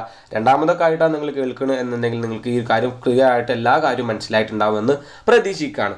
നമുക്ക് രണ്ടാമത്തെ ടോപ്പിക്ക്, നമ്മൾ ഫ്രിക്ഷനിൽ തന്നെ രണ്ട് രീതിയിൽ പറഞ്ഞു. ഒന്ന് സ്റ്റാറ്റിക് ഫ്രിക്ഷൻ ആണെന്ന് പറഞ്ഞു, രണ്ടാമതാണ് കൈനറ്റിക് ഫ്രിക്ഷൻ. അപ്പോൾ നമുക്ക് കൈനറ്റിക് ഫ്രിക്ഷൻ എന്താണെന്ന് നോക്കാം. കൈനറ്റിക് ഫ്രിക്ഷൻ എന്താണെന്നുള്ളത് നിങ്ങൾക്ക് അറിയാം. സ്റ്റാറ്റിക് ഫ്രിക്ഷൻ എന്ന് പറഞ്ഞാൽ മൂവ്മെൻറ്റ് സ്റ്റാർട്ട് ചെയ്യുന്ന മുമ്പാണ് എന്നുണ്ടെങ്കിൽ കൈനറ്റിക് ഫ്രിക്ഷൻ എപ്പോഴായിരിക്കും? മൂവ് ചെയ്തുകൊണ്ടേയിരിക്കുന്ന സമയത്ത്. കൈനറ്റിക്കിൽ അഥവാ സഞ്ചരിക്കണ ഒരു ഒബ്ജക്റ്റിൻ്റെ ആ ഒരു സമയത്ത് സർഫസ് കൊടുക്കുന്ന ഫോഴ്സിന് പറഞ്ഞ പേരാണ് kinetic friction. It is the force of friction between two forces in contact when there is relative motion between surface. അഥവാ ഒരു ഒബ്ജക്റ്റ് അതിൻ്റെ സർഫസിനോട് റിലേറ്റീവ് മോഷനിലാണ്. എങ്ങനെ റിലേറ്റീവ് മോഷൻ എന്ന് പറഞ്ഞാൽ എന്താ? ആ ഒരു ഒബ്ജക്റ്റിൻ്റെ മോഷൻ ആ ഒരു സർഫസിനോട് റിലേറ്റീവായി പറയുന്നതിനാണ് റിലേറ്റീവ് മോഷൻ എന്ന് പറയുന്നത്. സോ ഒരു ഒബ്ജക്റ്റ് ആ സർഫസിനോട് എന്ത് ചെയ്യാണ്? മൂവ് ചെയ്തുകൊണ്ടിരിക്കുകയാണ്. ആ ഒരു മൂവ്മെൻറ്റിൻ്റെ സമയത്ത് ഈ ഒരു ഒബ്ജക്റ്റിനെ ഒപ്പോസ് ചെയ്യുന്ന രീതിയിൽ എന്ത് ചെയ്യും? സർഫസ് ഒരു ഫോഴ്സ് കൊടുക്കുന്നതിന് പറഞ്ഞ പേരാണ് ഫ്രിക്ഷണൽ ഫോഴ്സ്, അല്ലെങ്കിൽ കൈനറ്റിക് ഫ്രിക്ഷൻ എന്ന് പറയുന്നത്. അതിൻ്റെ ഇമേജ് ഞാനിവിടെ കാണിക്കാം. ഇവിടെ ഒരു ഒബ്ജക്റ്റ് സർഫസിൽ വെച്ചിട്ടുണ്ട്. ഈ ഒരു ഒബ്ജക്റ്റ് എന്ത് ചെയ്യുന്നത്? മൂവ് ചെയ്തുകൊണ്ടിരിക്കുക. ഈ ഒരു ഒബ്ജക്റ്റ് മൂവ് ചെയ്തുകൊണ്ടിരിക്കുകയാണ്. ഈ ഒരു ഒബ്ജക്റ്റ് മൂവ് ചെയ്യണതിന് ഒപ്പോസ് ചെയ്യുന്ന രീതിയിൽ ഓപ്പോസിറ്റ് ദിശയിൽ സർഫസ് എന്ത് ചെയ്യുന്നുണ്ട്? ഒരു ഫ്രിക്ഷണൽ ഫോഴ്സ് കൊടുക്കുന്നുണ്ട്. ആ ഒരു ഫ്രിക്ഷണൽ ഫോഴ്സിന് പറഞ്ഞ പേരാണ് കൈനറ്റിക് ഫ്രിക്ഷൻ. ഈ ഒരു ഒബ്ജക്റ്റും ആ ഒരു സർഫസും റിലേറ്റീവ് മോഷനിലാണ്. ഈ ഒരു മോഷൻ്റെ ആ റിലേറ്റീവ് മോഷനിൽ നമ്മൾ പറയുന്നതാണ് സ്റ്റാറ്റിക് കൈനറ്റിക് ഫ്രിക്ഷൻ എന്ന് പറയുന്നത്. ആ ഒരു മോഷനിൽ സർഫസ് എന്ത് ചെയ്യുക? ആ ഒരു ഒബ്ജക്റ്റിന് എതിർദിശയിൽ ഒബ്ജക്റ്റിൻ്റെ മൂവ്മെൻറ്റിന് നമ്മൾ ഫോഴ്സ് കൊടുത്തുകൊണ്ടേയിരിക്കുന്ന സമയത്താണ് എന്തുണ്ടാവുക? ആ ഒബ്ജക്റ്റ് മൂവ് ചെയ്യുക. ആ മൂവ് ചെയ്യണതിൻ്റെ ഓപ്പോസിറ്റ് ദിശയിൽ നമ്മൾ കൊടുക്കുന്ന ഫോഴ്സിന് ഓപ്പോസിറ്റ് ദിശയിൽ എന്ത് ചെയ്യും? ഫ്രിക്ഷണൽ ഫോഴ്സ് ഉണ്ടാവും. ആ ഇവിടെ മൂവ് ചെയ്യുന്ന ഒബ്ജക്റ്റിനുള്ള ഫ്രിക്ഷണൽ ഫോഴ്സിന് പറഞ്ഞ പേരാണ് കൈനറ്റിക് ഫ്രിക്ഷൻ. മൂവ് ചെയ്യാത്ത ഒബ്ജക്റ്റിന് വേണ്ടി പറഞ്ഞ ഫ്രിക്ഷണൽ ഫോഴ്സിന് പറഞ്ഞ പേരാണ് സ്റ്റാറ്റിക് ഫ്രിക്ഷൻ എന്നുള്ള രീതിയിൽ ഈ രണ്ട് കാര്യങ്ങൾ പഠിക്കുക. ഇവിടെയും നമ്മൾക്ക് എന്ത് ചെയ്യുന്നുണ്ട്? അതിനെ ഡിപ്പെൻഡ് ചെയ്യുന്ന ഫാക്ടേഴ്സ്, ഇൻഡിപെൻഡൻറ്റ് ഫാക്ടേഴ്സ് പഠിക്കാനുണ്ട്. Kinetic friction is independent of surface area contact. ഇവിടെ അതേപോലെ തന്നെ സ്റ്റാറ്റിക് ഫ്രിക്ഷനിൽ പോലെ തന്നെ കൈനറ്റിക് ഫ്രിക്ഷനും അതിൻ്റെ ഏരിയനെ എന്ത് ചെയ്യണില്ല? ഡിപ്പെൻഡ് ചെയ്യണില്ല. രണ്ടാമത് പറയാണ് kinetic friction is nearly independent of velocity. ആ ഒരു ഒബ്ജക്റ്റ് മൂവ് ചെയ്യാണ്. സോ ആ ഒരു മൂവ് ചെയ്യുന്നത് കൊണ്ട് അതിനൊരു വെലോസിറ്റി ഉണ്ടാവും. സോ ഈ ഒരു കൈനറ്റിക് ഫ്രിക്ഷൻ എന്ത് ചെയ്യണില്ല? അതിൻ്റെ വെലോസിറ്റീനെ നിയർലി ഇൻഡിപെൻഡൻ്റ് ആണ്, എന്നാൽ കുറച്ച് ഡിപ്പെൻഡ് ചെയ്യുന്നുണ്ട്. അങ്ങനെ ആ ഒരു കേസിലാണ് പറഞ്ഞത്. പൂർണ്ണമായി ഇൻഡിപെൻഡൻ്റ് എന്നല്ല പറയുന്നത്, നിയർലി ഇൻഡിപെൻഡൻ്റ് എന്ത് ചെയ്യണില്ല? ഡിപ്പെൻഡ് ചെയ്യണില്ല എന്നുള്ളതാണ്. ചെറുതായിട്ട് ഡിപ്പെൻഡ് ചെയ്യില്ല എന്നൊക്കെ പറയില്ലേ? സോ ആ ഒരു രീതിയിൽ നാം മുഴുവനായിട്ട് ഇൻഡിപെൻഡൻറ്റ് ചെയ്യാതിരിക്കണ്ടോ? നാം മുഴുവനായിട്ട് ഡിപ്പെൻഡ് ചെയ്യാതിരിക്കണില്ല. ചെറിയ ഡിപ്പെൻഡൻസ് വെലോസിറ്റിക്ക് ഉണ്ട്. അതാണ് രണ്ടാമത്തെ പോയിന്റ് പഠിക്കുന്നത്. ഒന്നാമത്തെ പോയിന്റ് ഇൻഡിപെൻഡൻ്റ് ഓഫ് ഏരിയ, രണ്ടാമത്തെ point nearly independent of velocity, മൂന്നാമത്തെ എന്താണ്? കൈനറ്റിക് ഫ്രിക്ഷൻ അഥവാ FK varies with normal force. അഥവാ സ്റ്റാറ്റിക് ഫ്രിക്ഷൻ പറഞ്ഞ പോലെ തന്നെ കൈനറ്റിക് ഫ്രിക്ഷന് നോർമൽ ഫോഴ്സിനനുസരിച്ചിട്ടാണ് വേരി ചെയ്യുക. അതുകൊണ്ട് പറയാണ് നോർമൽ ഫോഴ്സിനോട് ഡയറക്ട്ലി പ്രൊപ്പോർഷനാണ് FK അഥവാ static friction, kinetic friction. K എന്ന് പറഞ്ഞാൽ കൈനറ്റിക് എന്ന് ഉദ്ദേശിക്കുന്നത്. Kinetic friction is directly proportional to N. ആ പ്രൊപ്പോർഷണാലിറ്റി സൈൻ ഒഴിവാക്കാൻ വേണ്ടി നമ്മൾ ഈക്വൽ ടു എഴുതി കഴിഞ്ഞാൽ MK × N. FK is equal FK എന്ന് പറഞ്ഞാൽ സ്റ്റാറ്റിക് ഫ്രിക്ഷൻ, MK എന്ന് പറഞ്ഞാൽ എന്താ? Coefficient of kinetic friction and into N. ഈ ഒരു റിലേഷൻ നമുക്ക് കിട്ടും. ഈ ഒരു റിലേഷന് നമ്മൾ പറയുന്നതാണ് ലോ ഓഫ് കൈനറ്റിക് ഫ്രിക്ഷൻ. നേരത്തെ പറഞ്ഞ അതേപോലെ തന്നെ സ്റ്റാറ്റിക് ഫ്രിക്ഷൻ പറഞ്ഞ അതേപോലെ തന്നെ ആ ഒരു ഇക്വേഷൻ പറഞ്ഞ പേരാണെന്ത്, ലോ ഓഫ് കൈനറ്റിക് ഫ്രിക്ഷൻ. ഈ ലോ ഓഫ് കൈനറ്റിക് ഫ്രിക്ഷൻ എന്താണ് പറയുന്നത്? നോർമൽ ഫോഴ്സ് കൂടി കഴിഞ്ഞാൽ കൈനറ്റിക് ഫ്രിക്ഷൻ കൂടും, നോർമൽ ഫോഴ്സ് കുറച്ച് കഴിഞ്ഞാൽ കൈനറ്റിക് ഫ്രിക്ഷൻ കുറയും. സോ മ്യൂ കെ അഥവാ ഈ ഒരു ഇവിടെ പ്രൊപ്പോർഷണാലിറ്റി ഒരു കോൺസ്റ്റന്റ് ഇവിടെ ഉണ്ട്. ഈ ഒരു കോൺസ്റ്റന്റ് പറഞ്ഞ പേരാണ് മ്യൂ എന്നാണ് ഇതിന് വായിക്കുക. ഒരു എം ഇങ്ങനെ ഇട്ടിട്ട് മ്യൂ കെ എന്ന് പറഞ്ഞാൽ kinetic friction, coefficient of kinetic friction. അപ്പോൾ ഈ ഒരു രീതിയിൽ ലോ ഓഫ് കൈനറ്റിക് ഫ്രിക്ഷൻ നിങ്ങൾക്ക് പഠിക്കണം, ഡീറ്റെയിൽ ആയിട്ട് മനസ്സിലാക്കുക. ഈ ഒരു രീതിയിൽ നിങ്ങൾ അതിനെക്കുറിച്ച് അറിയുക. നമ്മളിവിടെ പറഞ്ഞത് ഫ്രിക്ഷൻ എന്താണെന്നുള്ളതാണ്. ഒരു സർഫസ് അതിൻ്റെ ബോഡിയിലേക്ക് കൊടുക്കുന്ന ഓപ്പോസിറ്റ് ഫോഴ്സിന്, അതിൻ്റെ റിലേറ്റീവ് മോഷനെ ഒപ്പോസ് ചെയ്യുന്ന രീതിയിൽ സർഫസ് കൊടുക്കുന്ന ബോഡിയിലേക്ക് കൊടുക്കുന്ന ഫോഴ്സിന് പറഞ്ഞ പേരാണ് ഫ്രിക്ഷണൽ ഫോഴ്സ് എന്ന് പറഞ്ഞു. ഈ ഫ്രിക്ഷണൽ ഫോഴ്സ് രണ്ട് തരത്തിലുണ്ട്. ഒന്ന് സ്റ്റാറ്റിക് ഫ്രിക്ഷൻ ആണ്, മറ്റത് കൈനറ്റിക് ഫ്രിക്ഷൻ ആണ്. രണ്ട് തരത്തിലാണ് ഫ്രിക്ഷൻ ഉള്ളത്. ഒന്ന് സ്റ്റാറ്റിക് ഫ്രിക്ഷൻ, അടുത്ത് കൈനറ്റിക് ഫ്രിക്ഷൻ.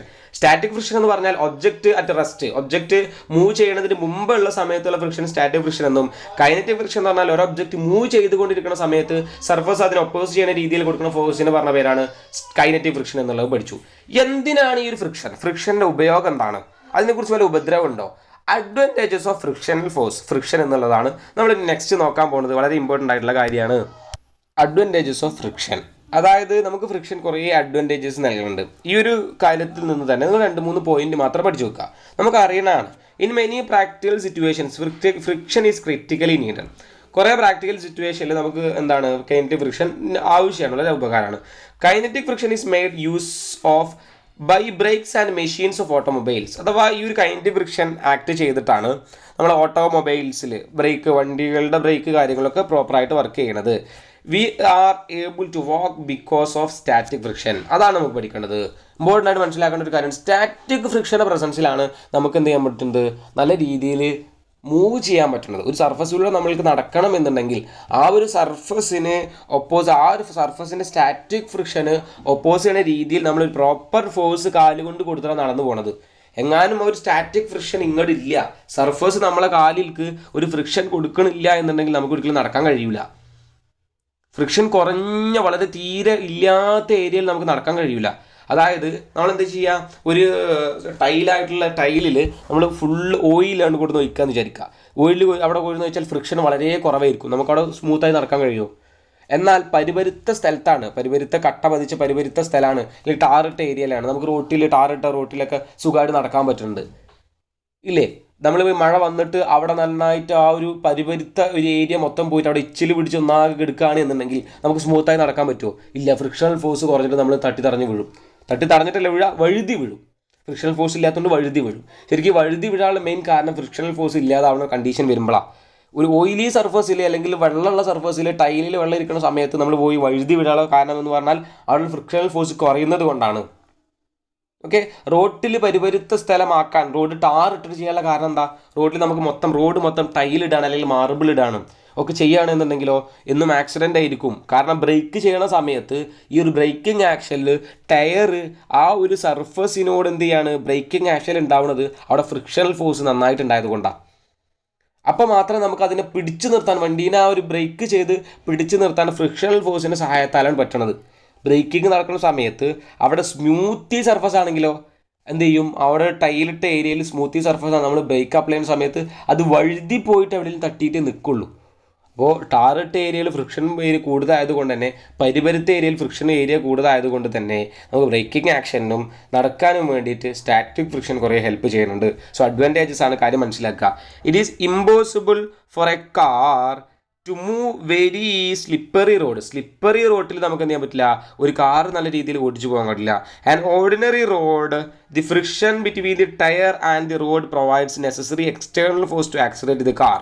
അതായത് സർഫസ് അഥവാ നമ്മൾ ഓർഡിനറി നമ്മളിപ്പോൾ ഉള്ള റോഡ് ഉണ്ടല്ലോ, ഈ റോഡിലൊക്കെ ആ ഒരു വണ്ടിയിലേക്കുള്ള ടയറിലേക്ക് ഫ്രിക്ഷണൽ ഫോഴ്സ് കൊടുക്കുന്നത് കൊണ്ടാണ് ആ ഒരു വെഹിക്കിള് നല്ല രീതിയിൽ മൂവ് ചെയ്തു പോകുന്നത്. ഇതൊക്കെയാണ് ഇതിൻ്റെ അഡ്വാൻറ്റേജസ്. ഡിസഡ്വാൻറ്റേജസ് കുറച്ച് കാര്യങ്ങൾ നോക്കാം. അതായത് നമ്മൾക്ക് ചില കണ്ടീഷനിലൊക്കെ നമ്മൾക്ക് വെഹിക്കിളിൻ്റെ ചെയിൻ മൂവിങ് പാർട്ടുകളിലൊക്കെ നമ്മൾ എന്ത് ചെയ്യണം, ഫ്രിക്ഷണൽ ഫോഴ്സ് കുറക്കണം. ഫ്രിക്ഷണൽ ഫോഴ്സ് കുറക്കാൻ വേണ്ടി നമ്മൾ ചെയ്യണ കാര്യം ഓയിൽ കൊടുക്കുക. എന്തിനാണ് നമ്മളെ വീട്ടിൽ ചെയിനൊക്കെ ഓയിലടിക്കണത്? വെഹിക്കിള് പല കാറ് ബൈക്ക് എന്തെങ്കിലും നമ്മൾ ബൈക്കിനൊക്കെ തന്നെ ആണെങ്കിലും അതിന് ചെയിൻ ഓയിൽ കൊടുക്കും. എന്തിനാണ് ഓയിൽ കൊടുക്കുന്നത്? അഥവാ ആ ഒരു ചെയിൻ പ്രോപ്പറായിട്ട് മൂവ് ചെയ്താൽ മാത്രമാണ് അവിടെ ആ ഒരു വെഹിക്കിൾ നല്ല രീതിയിൽ മൂവ് ചെയ്തു പോവുള്ളൂ. സോ ഫ്രിക്ഷണൽ ഫോഴ്സ് വെഹിക്കിളിൻ്റെ കേസിൽ ഇൻറ്റേർണൽ മൂവിങ് പാർട്ടിൽ ഫ്രിക്ഷണൽ ഫോഴ്സ് കൂടിയാൽ, അത് ഓയിലൊന്നും ഇല്ല, ഫ്രിക്ഷണൽ ഫോഴ്സ് കൂടിയാൽ വെഹിക്കിൾ മൂവ് ചെയ്യൂല. വെഹിക്കിളിന് നമ്മൾ പ്രോപ്പർ ഓയിൽ കൊടുത്തിട്ട് ഫ്രിക്ഷണൽ ഫോഴ്സ് കുറച്ചാൽ മാത്രമേ എന്തുള്ളൂ വെഹിക്കിൾ നല്ല രീതിയിൽ മൂവ് ചെയ്യുള്ളൂ. സോ ഡിസഡ്വാൻറ്റേജ് ഓഫ് ഫ്രിക്ഷൻ, ഒരു കേസിൽ മൂവിങ് പാർട്ടിൽ മെഷീൻ്റെ മൂവിങ് പാർട്ടിൽ ഫ്രിക്ഷണൽ ഫോഴ്സ് കൂടിയാൽ ഫ്രിക്ഷണൽ ഫോഴ്സ് നമുക്കൊരു നെഗറ്റീവാണ്. ഫ്രിക്ഷണൽ ഫോഴ്സ് മൂവിങ് വെഹിക്കിൾസിൻ്റെ അല്ലെങ്കിൽ മെഷീൻസിൻ്റെ മൂവിങ് പാർട്ടിൽ അവിടെ മൂവിങ് പാർട്ടിൽ ഫ്രിക്ഷണൽ ഫോഴ്സ് കൂടിയാൽ നമുക്ക് ലോസസ് കൂടും. അതേപോലെ വലിയ വലിയ മെഷീൻസ് തന്നെ ഹീറ്റ് ഒക്കെ ഫ്രിക്ഷണൽ ഫോഴ്സ് വന്നാൽ മെഷീൻ റൊട്ടേറ്റ് ചെയ്യുന്ന വലിയ മെഷീനുകളിലൊക്കെ ഉള്ളിൽ ഫ്രിക്ഷണൽ ഫോഴ്സ് അഥവാ ആ ഒരു ബോഡിക്കിടയിൽ ഫ്രിക്ഷണൽ ഫോഴ്സ് കൂടുതൽ വന്നാൽ ആ ഒരു ബോഡി ഹീറ്റ് ചെയ്യാനും അതിൻ്റെ എഫിഷ്യൻസിനെ അത് ബാധിക്കുകയും ചെയ്യും. സോ ഈ ഒരു രീതിയിൽ ഡിസഡ്വാൻറ്റേജസും അഡ്വാൻറ്റേജസും മനസ്സിലാക്കിയിട്ട് ക്ലിയർ ആയിട്ട് പഠിക്കുക. ഈ ഒരു അഡ്വാൻറ്റേജസിൽ നിന്നും ഡിസഡ്വാൻറ്റേജസിൽ നിന്നും ക്വസ്റ്റ്യൻ ചോദിക്കാറുണ്ട്. എന്തുകൊണ്ടാണ് റോട്ടിൽ പരിപരുത്ത ടാർ കൊടുക്കാനുള്ള കാരണം, അല്ലെങ്കിൽ റോട്ടിൽ എന്തുകൊണ്ട് ടൈൽ ഉപയോഗിക്കണില്ല, മാർബിൾ ആയിട്ടുള്ളത് ഉപയോഗിച്ചിട്ട് നമ്മൾ റോഡ് ക്രിയേറ്റ് ചെയ്യണില്ല, എന്താണ് റീസൺ എന്നുള്ള കാര്യം ചോദിക്കുക. അല്ലെങ്കിൽ ഡിസഡ്വാൻറ്റേജസിൽ ചോദിക്കാൻ പറ്റും, എന്തിനാണ് നമ്മൾ ചെയിനുകൾക്ക് ഓയിൽ കൊടുക്കുന്നത്. നമ്മൾ പറയും നല്ലപോലെ വണ്ടി ഓടാനെന്നൊക്കെ പറയും, അതല്ല ഫ്രിക്ഷണൽ ഫോഴ്സ് കുറക്കാൻ വേണ്ടിയിട്ടാണ് വെഹിക്കിളുകൾക്ക് നമ്മൾ ഓയിൽ കൊടുക്കുന്നത്. ഈ ഒരു രീതിയിൽ നമ്മൾ എന്ത് ചെയ്യാം, കാര്യങ്ങൾ മനസ്സിലാക്കുക, പഠിക്കുക. ഡീറ്റെയിൽ ആയിട്ട് പറഞ്ഞിട്ടുണ്ട്. എല്ലാ കാര്യങ്ങളും ആവശ്യമുള്ളത് കൊണ്ട് പറഞ്ഞതാണ്. ഈ പറഞ്ഞ എല്ലാ കാര്യവും നിങ്ങൾക്ക് ആവശ്യമാണ്. ആവശ്യമില്ലാത്തൊരു കാര്യം നമ്മൾ പറയില്ല. ഒരു ഏരിയ പോലും ഒരു ടോപ്പിക് പോലും മിസ് ചെയ്യാതെ ക്ലിയർ ആയിട്ട് പഠിക്കുക. നമ്മുടെ ഒന്നാമത്തെ ഫ്രിക്ഷണൽ ഫോഴ്സ് എന്ന് പറഞ്ഞ മാസീവ് ഏരിയ കഴിഞ്ഞിട്ടുണ്ട്. നെക്സ്റ്റ് നമുക്ക് ഡിസ്കസ് ചെയ്യാൻ സർക്കുലാർ മോഷൻ എന്ന് പറഞ്ഞിട്ടുള്ള ഏരിയയാണ്. കുറച്ച് മനസ്സിലാക്കാൻ ബുദ്ധിമുട്ടുള്ള ഏരിയയാണ് സർക്കുലാർ മോഷൻ എന്ന് പറയുന്നത്. ഡീറ്റെയിൽ ആയിട്ട് ഞാൻ എല്ലാ കാര്യങ്ങളും പറയാൻ ആഗ്രഹിക്കുന്നുണ്ട്. കൃത്യമായിട്ട് എല്ലാ കാര്യവും മനസ്സിലാക്കുക. ആ ഒരു സർക്കുലാർ മോഷനിൽ നമുക്ക് 2 ഡെറിവേഷൻസ് ചെയ്യാനുണ്ട്. സിമ്പിളായിട്ടുള്ള 2 ഡെറിവേഷൻസ് ആണ്. അതും കൂടെ പറഞ്ഞാൽ നമുക്ക് ഈ ഒരു ടോപ്പിക്ക് നല്ല രീതിയിൽ കൺക്ലൂഡ് ചെയ്യാം. ഈ 2 ഡെറിവേഷനിൽ നിന്ന് ഒരു ഡെറിവേഷൻ എല്ലാ എക്സാമിനും ചോദിക്കാറുണ്ട്.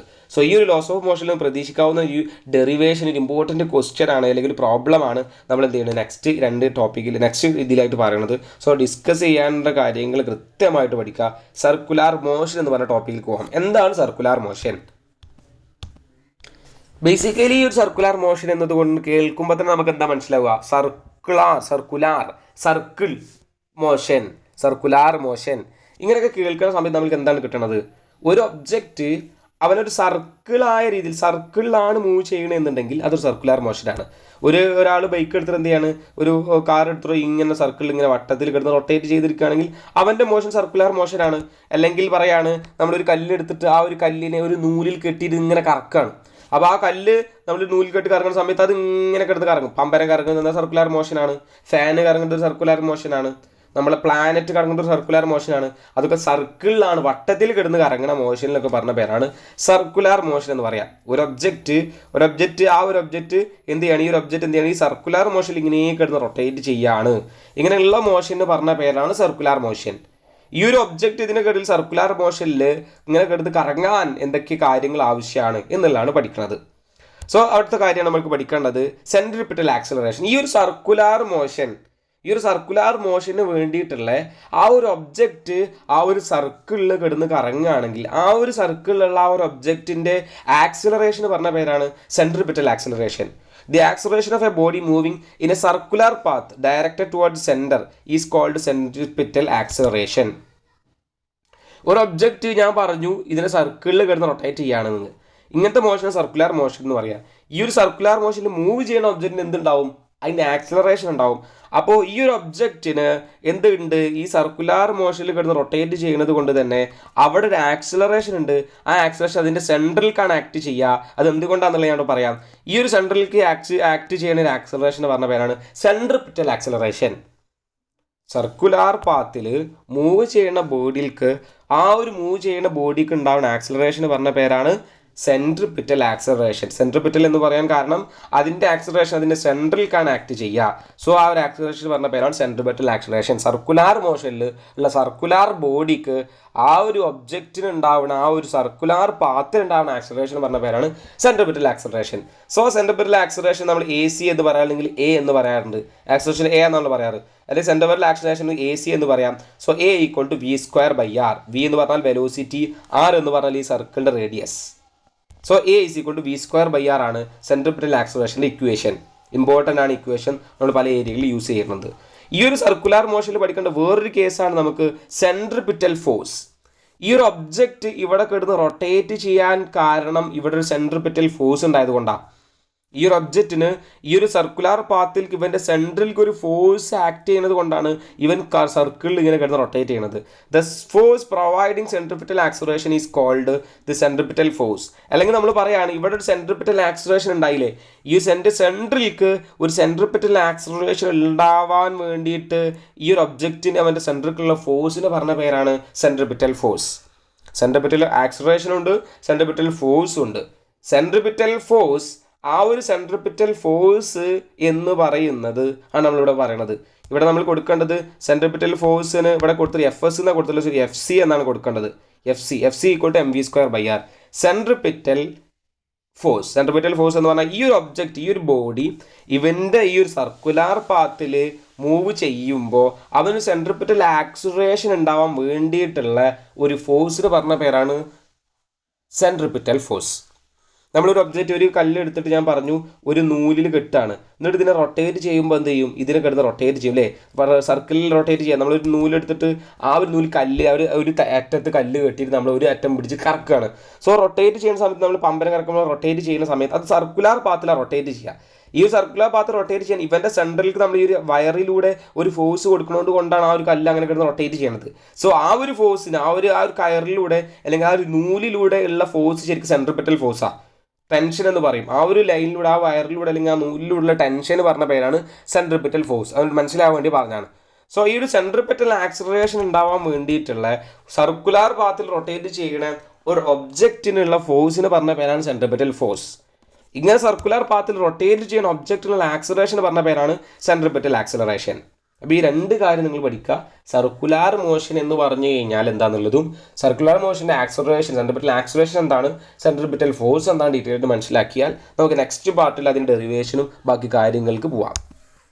സോ ഈ ഒരു കാര്യം മനസ്സിലാക്കിയതിന് ശേഷം, അഥവാ സെൻട്രിപിറ്റൽ ഫോഴ്സിൻ്റെ സെൻട്രിപിറ്റൽ ആക്സിലറേഷനൊക്കെ മനസ്സിലാക്കിയതിന് ശേഷം നമുക്ക് പഠിക്കാനുള്ള, നമുക്ക് ഇവിടുത്തെ ഡീറ്റെയിൽ ആയിട്ട് ഡിസ്കസ് ചെയ്യാനുള്ള ഒരു കാര്യമാണ് motion of a car on A curved level road. അപ്പോൾ ഇതുവരെ പറഞ്ഞതിൻ്റെ ആ ഒരു സർക്കുലർ മോഷൻ്റെ ബാക്കി കാര്യങ്ങളിൽ വെച്ചിട്ടാണ് ഈ ഒരു കാര്യം പറയുന്നത്. Motion of a car on A curved road, അഥവാ കർവായിട്ട് നമ്മൾ വളവിൽ ഒരു വെഹിക്കിളായിട്ട് പോവാണ് അല്ലേ. അപ്പോൾ നമ്മളൊരു വളവിൽ കർവ് വളക്കുകയാണെന്നുണ്ടെങ്കിൽ ഇതാ ഈ ഒരു കർവാണെന്നുണ്ടെങ്കിൽ നമ്മൾ വെഹിക്കിളായിട്ട് ഇങ്ങനെ പോരും അല്ലേ. ഈ ഒരു മൂവ്മെൻറ്റ് ഒരേ ലെവലിലുള്ള റോഡാണ് പറഞ്ഞത്. അഥവാ റോഡ് എന്ന് പറഞ്ഞാൽ നിരപ്പാണ്, അഥവാ ഇങ്ങനെ പൊന്തിയിട്ടോ താന്നിട്ടോ അല്ലെങ്കിൽ ഇങ്ങനെ കർവായിട്ടുള്ള ഇങ്ങനെ ഹൈറ്റുള്ള റോഡൊന്നുമല്ല. ഒരേ ലെവലിലുള്ള റോഡിൽ കൂടെ എന്ത് ചെയ്യാണ്, ഒരു കാർ ഇങ്ങനെ വരികയാണ്. ഈ ഒരു കാറ് ഈ ഒരു കർവ് പൊസിഷനിൽ ഒരേ സ്പീഡിൽ പോകാൻ പറ്റുമോ? ഇല്ല. അഥവാ അതിന് ചിലപ്പോൾ വന്ന സ്പീഡ് ഒന്ന് കുറക്കേണ്ടി വരും.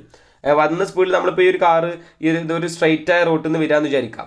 അപ്പോൾ ഈ ഒരു സ്ട്രൈറ്റ് ആയ റോഡിൽ നിന്ന് ഇങ്ങനെ വന്നിട്ട് നേരെ വന്നാൽ എന്ത് ചെയ്യും, വന്ന് ഇവിടെ എന്ത് ചെയ്യും, ഇതിൽ ക്രോസ് ചെയ്ത് പോകും. അപ്പോൾ പ്രശ്നമാണ്. സോ ഇവിടെ എന്ത് ചെയ്യും, ഇവിടെ ഒരു കർവ് ആകുമ്പോൾ അതിൻ്റെ വെലോസിറ്റിക്ക് മാറ്റം വരുത്തണം. സോ എന്താണ് അതിൻ്റെ പ്രോപ്പർട്ടി, എങ്ങനെയൊക്കെയാണ് അതിൻ്റെ കാര്യങ്ങൾ എന്നുള്ളതാണ് പഠിക്കുന്നത്. ഇവിടെ ഒരു ഈ ഒരു കർവ് പോർഷൻ എന്ന് പറഞ്ഞാൽ, ഈ ഒരു കർവ്ഡ് പോർഷൻ, നമ്മളിപ്പോൾ ഈ ഒരു കാർ മൂവ് ചെയ്യുന്ന ഒരു കർവ്ഡ് പോർഷൻ എന്ന് പറഞ്ഞാൽ സർക്കുലാർ മോഷൻ്റെ ഒരു പാർട്ടാണ്. അപ്പോൾ റോഡ് ഇങ്ങനെ ഉണ്ട്, ഇതിൽ കൂടെ ഒരു കാർ മൂവ് ചെയ്ത് പോകുന്നുണ്ട് എന്ന് വിചാരിക്കുക. ഈ ഒരു കാറ് മൂവ് ചെയ്ത് നല്ല രീതിയിൽ പോകാൻ വേണ്ടിയിട്ട് ഇത് ശരിക്കും ഇവിടെ ഒരു സെൻട്രിപിറ്റൽ ഫോഴ്സ് ആക്ട് ചെയ്യുന്നുണ്ട്. ഒരു കർവ് ചെയ്യുന്ന ഒരു കർവ് ഏരിയയിലേക്ക് നമ്മളിപ്പോൾ ഇതൊരു കർവ് എന്ന് പറഞ്ഞാൽ എന്താ, സർക്കുലർ. അപ്പോൾ ഒരു കർവ്ഡ് ആയിട്ടുള്ള റോഡാണ് കാണിച്ചിട്ടുള്ളത് അല്ലേ.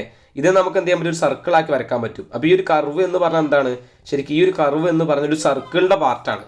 സോ ഇതൊരു സർക്കുലാർ മോഷൻ്റെ എക്സാമ്പിളാണ്. കർവ്ഡ് പോർഷനിൽ കൂടെ ഒരു കാറ് കർവ്ഡ് ആയിട്ടൊരു വളവ് വളഞ്ഞിട്ട് പോകുന്നത് ശരിക്കും ഒരു സർക്കുലാർ മോഷൻ്റെ പാർട്ടാണ്. സർക്കുലാർ മോഷൻ എന്ന് പറയാൻ പറ്റില്ല, സർക്കുലാർ മോഷൻ്റെ പാർട്ടാണ്. സോ ഇതൊരു സർക്കുലാർ മോഷൻ്റെ പാർട്ട് ആയതുകൊണ്ട് തന്നെ ഈ ഒരു ഒബ്ജക്റ്റിൻ്റെ സർക്കിളിൻ്റെ സെൻട്രലിൽക്കും എന്തുണ്ട്, ഒരു സെൻട്രിപിറ്റൽ ഫോഴ്സ് ഉണ്ടാവും. ഇവിടെ ഉള്ളത് കൊണ്ട് ഈ സെൻട്രിപിറ്റൽ ഫോഴ്സ് കൊണ്ടാണ്, ആ ഒരു സെൻട്രിപിറ്റൽ ഫോഴ്സിൻ്റെ ബലത്തിലാണ് അവിടെ നല്ല രീതിയിൽ പ്രോപ്പറായിട്ട് നമുക്കൊരു കാറ് അല്ലെങ്കിൽ ഒരു വെഹിക്കിൾ, എന്തെങ്കിലും വെഹിക്കിൾ കർവിൽ നല്ല രീതിയിൽ പോണത്. സോ ഇവിടെ പറഞ്ഞ കാര്യങ്ങൾ നിങ്ങൾ ഡീറ്റെയിൽ ആയിട്ട് മനസ്സിലാക്കുക. നമ്മളിവിടെ പറയുന്നത് ഒരു കാറ് കർവ്ഡ് റോഡിൽ, അഥവാ ഒരു ഒരേ ലെവലിലുള്ള, ഈ ലെവൽ പൊന്തിയിട്ടോ താന്നിട്ടോ ഒന്നുമില്ല, ഒരേ ലെവലിലുള്ള റോഡിൽ ഒരു കാറ് മൂവ് ചെയ്യാണ്. അങ്ങനെ മൂവ് ചെയ്യുകയാണെങ്കിൽ അതിന് കുറച്ച് കാര്യങ്ങൾ നമ്മൾ പഠിക്കുകയാണ്. എത്ര സ്പീഡിൽ അവർക്ക് പോവാം, മാക്സിമം എത്ര വെലോസിറ്റിയിൽ പോവാം എന്നുള്ള കാര്യങ്ങളൊക്കെ നമ്മൾ പറയാൻ പോകുന്നത്. ആദ്യം നിങ്ങൾ മനസ്സിലാക്കേണ്ട ഒരു കാര്യം എന്ന് പറഞ്ഞാൽ, ഇവിടെ ഒരു സർഫസിൽ ഒരു ബോഡി ഇരുന്നാൽ, ഇവിടെ ഈ ഒബ്ജക്റ്റിൻ്റെ മേത്ത് ഈ ഒരു കർവ്ഡ് റോട്ടിൽ ഒരു കാർ ഇരിക്കുന്നുണ്ട്. ഈ കാറിൻ്റെ മേത്ത് ആക്ട് ചെയ്യണം, ഈ കാറിൽ ഉണ്ടാവുന്ന ഫോഴ്സുകൾ ഏതൊക്കെയാണ്? 3 forces act on the car. ഈ ഒരു കാറിൽ 3 ഫോഴ്സസ് ആക്ട് ചെയ്യും. ഒന്ന് എന്ന് പറഞ്ഞാൽ അതിൻ്റെ ഭാരം mg, W=mg എന്ന് പറഞ്ഞാൽ അതിൻ്റെ ഭാരമാണ് താഴേക്ക് ആക്ട് ചെയ്യും. അതൊരു ഫോഴ്സ് ആണ് അല്ലേ, അത് ഗ്രാവിറ്റീൻ്റെ ബലത്തിൽ mg എന്നൊരു ഫോഴ്സ് താഴേക്കുണ്ട്. പിന്നെ ഞാൻ പറഞ്ഞു ഏതൊരു ബോഡിക്കും അതിൻ്റെ സർഫസിനോട് പെർപെൻഡിക്കുലർ ആയിട്ട് ഒരു നോർമൽ ഫോഴ്സ് ഉണ്ടാവും എന്ന് പറഞ്ഞു. അതാണ് n എന്ന് പറയുന്നത്. സോ 2 ഫോഴ്സുകളായി. ഇവിടെ എന്തുണ്ട്, ഈ ഒരു സർഫസിലൂടെ ഫ്രിക്ഷണൽ ഫോഴ്സ്. നമ്മൾ നേരത്തെ പറഞ്ഞു ഈ ഒരു ഒബ്ജക്റ്റ് എന്ത് ചെയ്താണ്, ഈ ഒരു സർഫസിൽ കൂടെ മൂവ് ചെയ്യാണ്.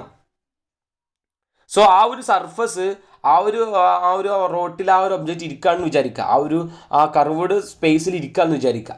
അപ്പോൾ ആ ഒരു ഒബ്ജക്റ്റിന് അവിടുന്ന് മൂവ് ചെയ്ത് തുടങ്ങണം എന്നുണ്ടെങ്കിൽ ആ സർഫസിനോട് അവൻ്റെ സ്റ്റാറ്റിക് ഫ്രിക്ഷൻ എത്തിയിട്ട് ഒരു ഫോഴ്സ് കൊടുത്താലാണ് മൂവ് ചെയ്യുള്ളൂ. സോ ഇവിടെ എന്തുണ്ടാവും, ഈ ഒരു ഒബ്ജക്റ്റിനോട് ഒരു സ്റ്റാറ്റിക് ഫ്രിക്ഷൻ ഉണ്ടാവും. 3 തരത്തിലുള്ള ഫോഴ്സുകളാണ് ഇവിടെ ഉള്ളത്. ഒന്ന് നോർമൽ ഫോഴ്സ്, ഒന്ന് അതിൻ്റെ വെയിറ്റ്, മറ്റേ ഫ്രിക്ഷണൽ ഫോഴ്സ്. അപ്പോൾ ഈ ഒരു കാര്യങ്ങൾ എന്ത് ചെയ്യണം, ഡീറ്റെയിൽ ആയിട്ട് മനസ്സിലാക്കി വെക്കുക. എന്നാൽ മാത്രമേ നമുക്ക് പ്രോബ്ലംസ് കാര്യങ്ങൾ കൃത്യമായി ചെയ്യാൻ കഴിയുള്ളൂ. ഇവിടുത്തെ ഫോഴ്സുകളുടെ കാര്യം ഡീറ്റെയിൽ ആയിട്ട് മനസ്സിലാക്കേണ്ടത് നമുക്ക് പ്രോബ്ലം ചെയ്യാൻ വേണ്ടിയിട്ടാണ്.